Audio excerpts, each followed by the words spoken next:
ನಾರಾಯಣಂ ಸುರಗುರುಂ ಜಗದೇಕನಾಥಂ ಭಕ್ತಪ್ರಿಯಂ ಸಕಲಲೋಕನಮಸ್ಕೃತಂ ಚ ತ್ರೈಗುಣ್ಯವರ್ಜಿತಮಜಂ ವಿಭುಮಾದ್ಯಮೀಶಂ ವಂದೇ ಭವಘ್ನಮರಾಸುರಸಿದ್ಧವಂದ್ಯಂ ನಾರಾಯಣಂ ನಮಸ್ಕೃತ್ಯ ನರಂ ಚೈವ ನರೋತ್ತಮಂ ದೇವೀಂ ಸರಸ್ವತೀಂ ವ್ಯಾಸಂ ತತೋ ಜಯಮುದೀರಯೇ. ಸ್ವಸ್ತ್ಯಸ್ತು ಸತಾಂ. ಹರಿ ಓಂ.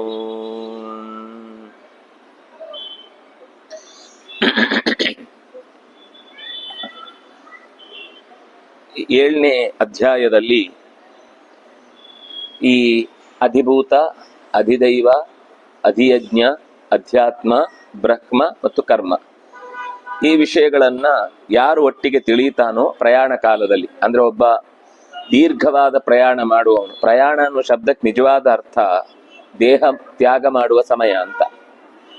ನಾವು ಪ್ರಯಾಣ ಅಂತ ಸಾಮಾನ್ಯ ಎಲ್ಲದಕ್ಕೂ ಪ್ರಯೋಗ ಮಾಡ್ತಾ ಇರ್ತೇವೆ. ಯಾನ ಅಂದ್ರೆ ನಾವು ಹೋಗುದು, ಪ್ರಯಾಣ ಅಂದ್ರೆ ಪ್ರಕೃಷ್ಟವಾದ ಯಾನ, ಅಂದ್ರೆ ಕೊನೆ ಮುಟ್ಟುವ ಹೊತ್ತಿನ ಯಾನ. ಕೊನೆ ಮುಟ್ಟುವ ಹೊತ್ತು ಅಂದ್ರೆ ದೇಹ ತ್ಯಾಗ ಮಾಡುವ ಸಮಯ. ಆ ಸಮಯದಲ್ಲಿ ಏನೇನು ಅವನಿಗೆ ಜೀವನದಲ್ಲಿ ಅನುಭವಕ್ಕೆ ಬಂದಿರುತ್ತೋ ಅದು ಇಲ್ಲಿ ಅವನಿಗೆ ತಿಳಿದಿರುತ್ತೆ, ಅಷ್ಟೊತ್ತಿಗೆ ತಿಳಿದಿರ್ಬೇಕು.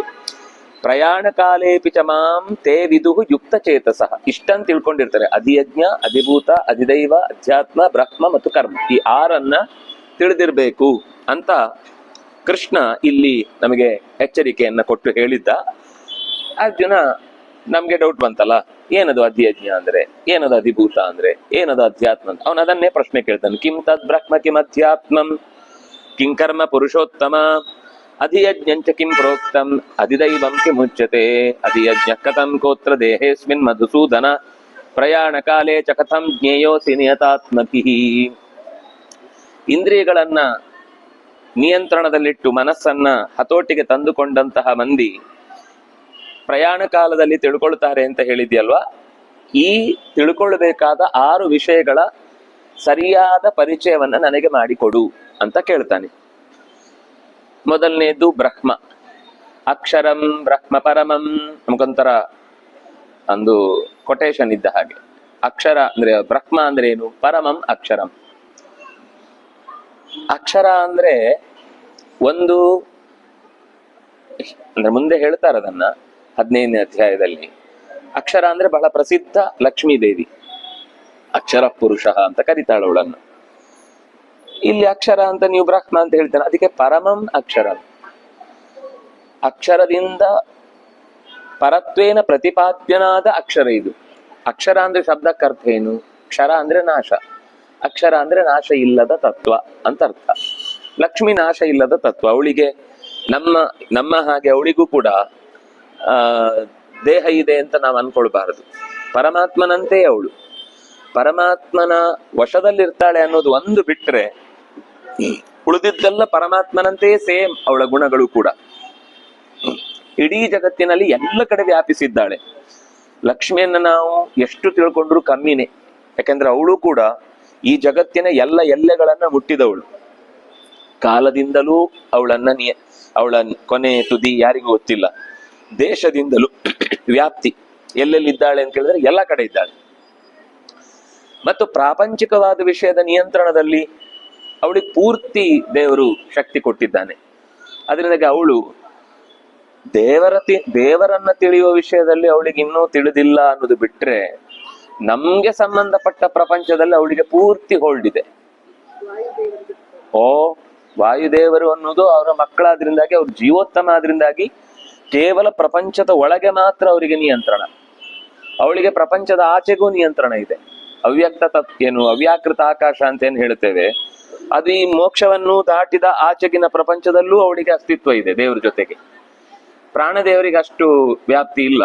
ಆದ್ರೆ ನಮ್ಮ ದೇಹದಲ್ಲಿ ಈ ಪ್ರಪಂಚದಲ್ಲಿರುವ ಜೀವಜಾತಗಳಲ್ಲಿ ಏನೇನ್ ನಡೆಯುತ್ತೆ ಅದು ಗೊತ್ತಿರುತ್ತೆ. ಅದು ಒಂದು ಸೃಷ್ಟಿಯದ್ದು ಮಾತ್ರ. ಮುಂದಿನ ಸೃಷ್ಟಿಯಲ್ಲಿ ಅವರಿಲ್ಲ, ಅವ್ರು ಮೋಕ್ಷಕ್ಕೆ ಹೋಗಿರ್ತಾರೆ ಅಥವಾ ಬ್ರಹ್ಮ ಆಗಿರ್ತಾರೆ. ಅಲ್ಲಿ 2 ಸೃಷ್ಟಿ ಅವ್ರಿಗೆ ಗೊತ್ತಿರುತ್ತೆ. ಅಲ್ಲ, ಲಕ್ಷ್ಮಿ ಕೂಡ ಪರಮಾತ್ಮನಂತೆಯೇ ಪರಮಚೇತನ. ಆದ್ರಿಂದ ಇಲ್ಲಿ ಪರಮಾತ್ಮನನ್ನ ಪರಿಚಯಿಸುವಾಗ ಹೇಳಿದ್ರು ಎಲ್ಲದಕ್ಕಿಂತ ದೊಡ್ಡದು ಅಂತ. ಅಕ್ಷರ ಅನ್ನೋ ಶಬ್ದಕ್ಕರ್ಥ ನಾಶ ಇಲ್ಲದ್ದು. ನಾಶ ಇಲ್ಲದೆ ಇರುವಂತಹ ವಸ್ತು 2. ಒಂದು ಜಗತ್ತಿನಲ್ಲಿ ಎಲ್ಲದಕ್ಕಿಂತ ದೊಡ್ಡದು ಯಾವುದೋ ಅದು. ಇನ್ನೊಂದು ನಾಶ ಇಲ್ಲದೆ ಇರಬಹುದಾದದ್ದು ಜಗತ್ತಿನಲ್ಲಿ ಎಲ್ಲದಕ್ಕಿಂತ ಚಿಕ್ಕದು ಯಾವುದು? ಅದು ಅತ್ಯಂತ ಚಿಕ್ಕದು ನಾಶ ಆಗಲ್ಲ, ಅತ್ಯಂತ ದೊಡ್ಡದು ನಾಶ ಆಗಲ್ಲ. ಅಂದ್ರೆ ಪರಮ ಮಹಾನ್ ಮತ್ತು ಪರಮ ಅಣು. ಅದಕ್ಕೆ ಭಗವಂತನನ್ನ ಸ್ತೋತ್ರ ಮಾಡುವಾಗ ಮಹತೋ ಮಹೀಯಾನ್ ಅಣೋರಣೀಯಾನ್ ಈ ಶಬ್ದಗಳಿಂದ ಹೇಳ್ತಾರೆ. ಅಣುರು ಬೃಹತ್ ಕೃಶಸ್ಥೂಲ ಗುಣ ಬೃನ್ನಿರ್ಗುಣೋ ಮಹಾನ್. ಸಹಸ್ರನಾಮದಲ್ಲೂ ದೇವರ ಹೆಸರನ್ನು ಹೇಳುವಾಗ ಅಣುರು ಬೃಹತ್ ಅಂತ ಒಂದೇ ಶಬ್ದ. ಅದು ಅಟ್ ಎ ಟೈಮ್ ಅವನು ಅಣುವೂ ಆಗಿರ್ತಾನೆ, ಬೃಹತ್ತೂ ಆಗಿರ್ತಾನೆ.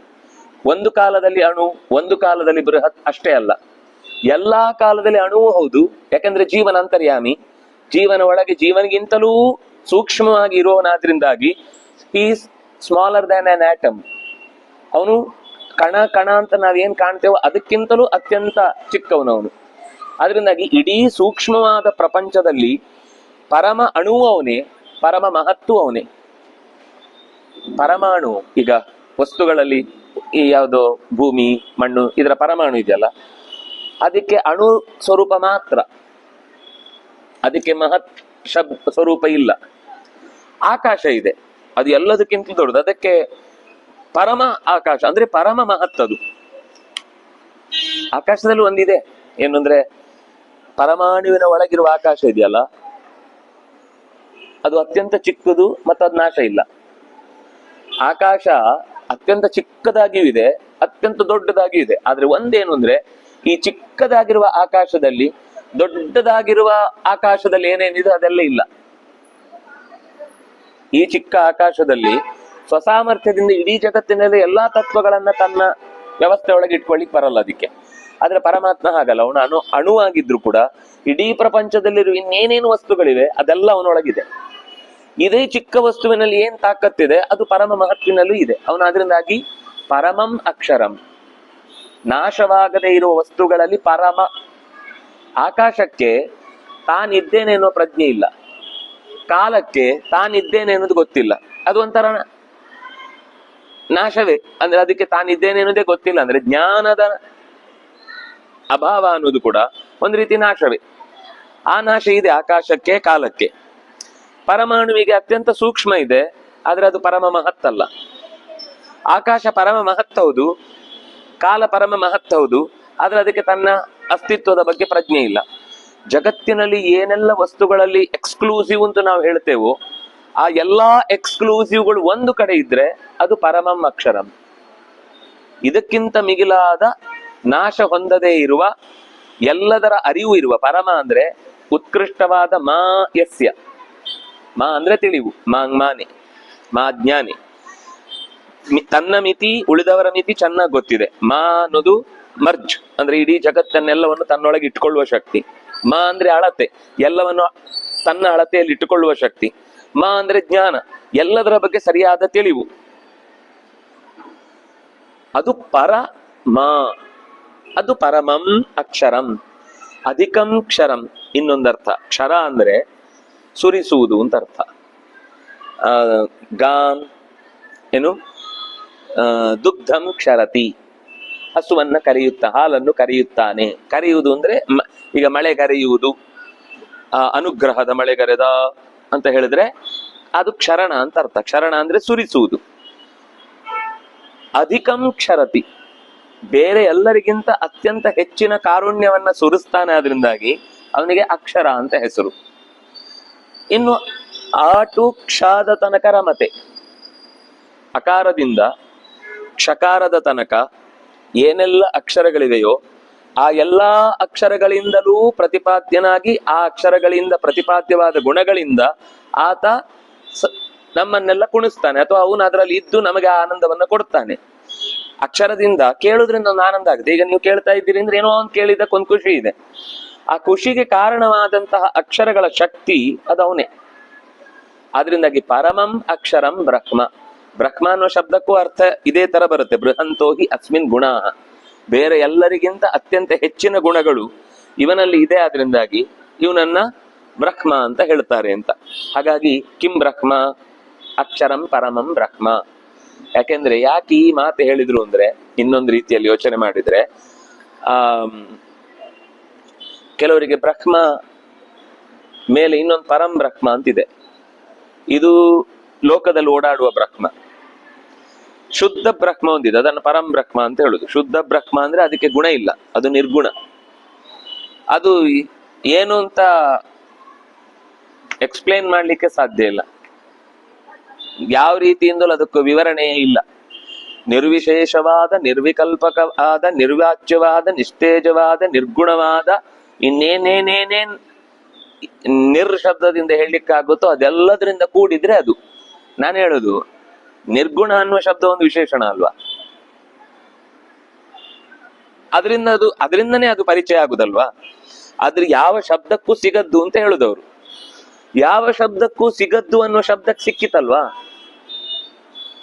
ಸುಮ್ನೆ ಕೆಲವೊಂದ್ಸರ್ತಿ ಮಾತಿನ ಪ್ರಪಂಚ ಅಷ್ಟೇ, ಅದ್ರಲ್ಲಿ ಅದು ಕೊನೆಗೆ ಹೇಳುದು ಅಂದ್ರೆ ಅದೆಲ್ಲ ಎಕ್ಸ್ಪ್ಲೇನ್ ಮಾಡ್ಲಿಕ್ಕೆ ಬರುದಿಲ್ಲ ಅನ್ನೋದೇ ಅದ್ರ ಗುಣ.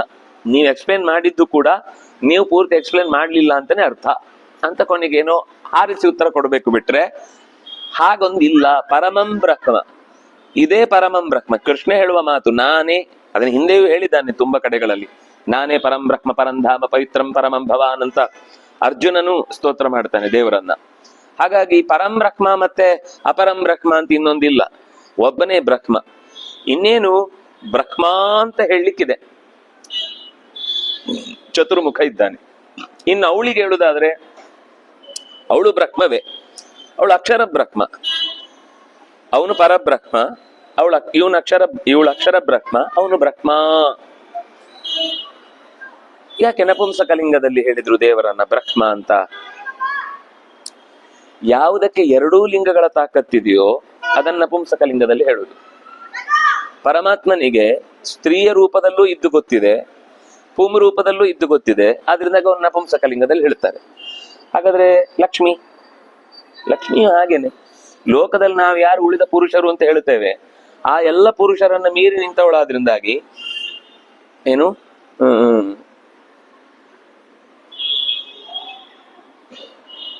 ಪುಂವತ್ ಶಕ್ತಿಮತಿ ನಾರಿ, ಪುಂ ಶಬ್ದೇ ನಾಭಿಧೀಯತೆ ಅಂತ ಆಚಾರ್ಯರು ನಿರೂಪಣೆ ಮಾಡುವ ಶಬ್ದ. ಪುಂ ಶಬ್ದದಂತೆ ಅಥವಾ ಪುಂ ವ್ಯಕ್ತಿಯಂತೆ ಸಮಸ್ತ ಶಕ್ತಿಯನ್ನು ಯಾವ ಹೆಣ್ಣು ಹೊಂದಿದ್ದಾಳೋ ಅವಳನ್ನು ಪುಲ್ಲಿಂಗದಲ್ಲೇ ಕರೆಯುವ ಕ್ರಮ ಇದೆ.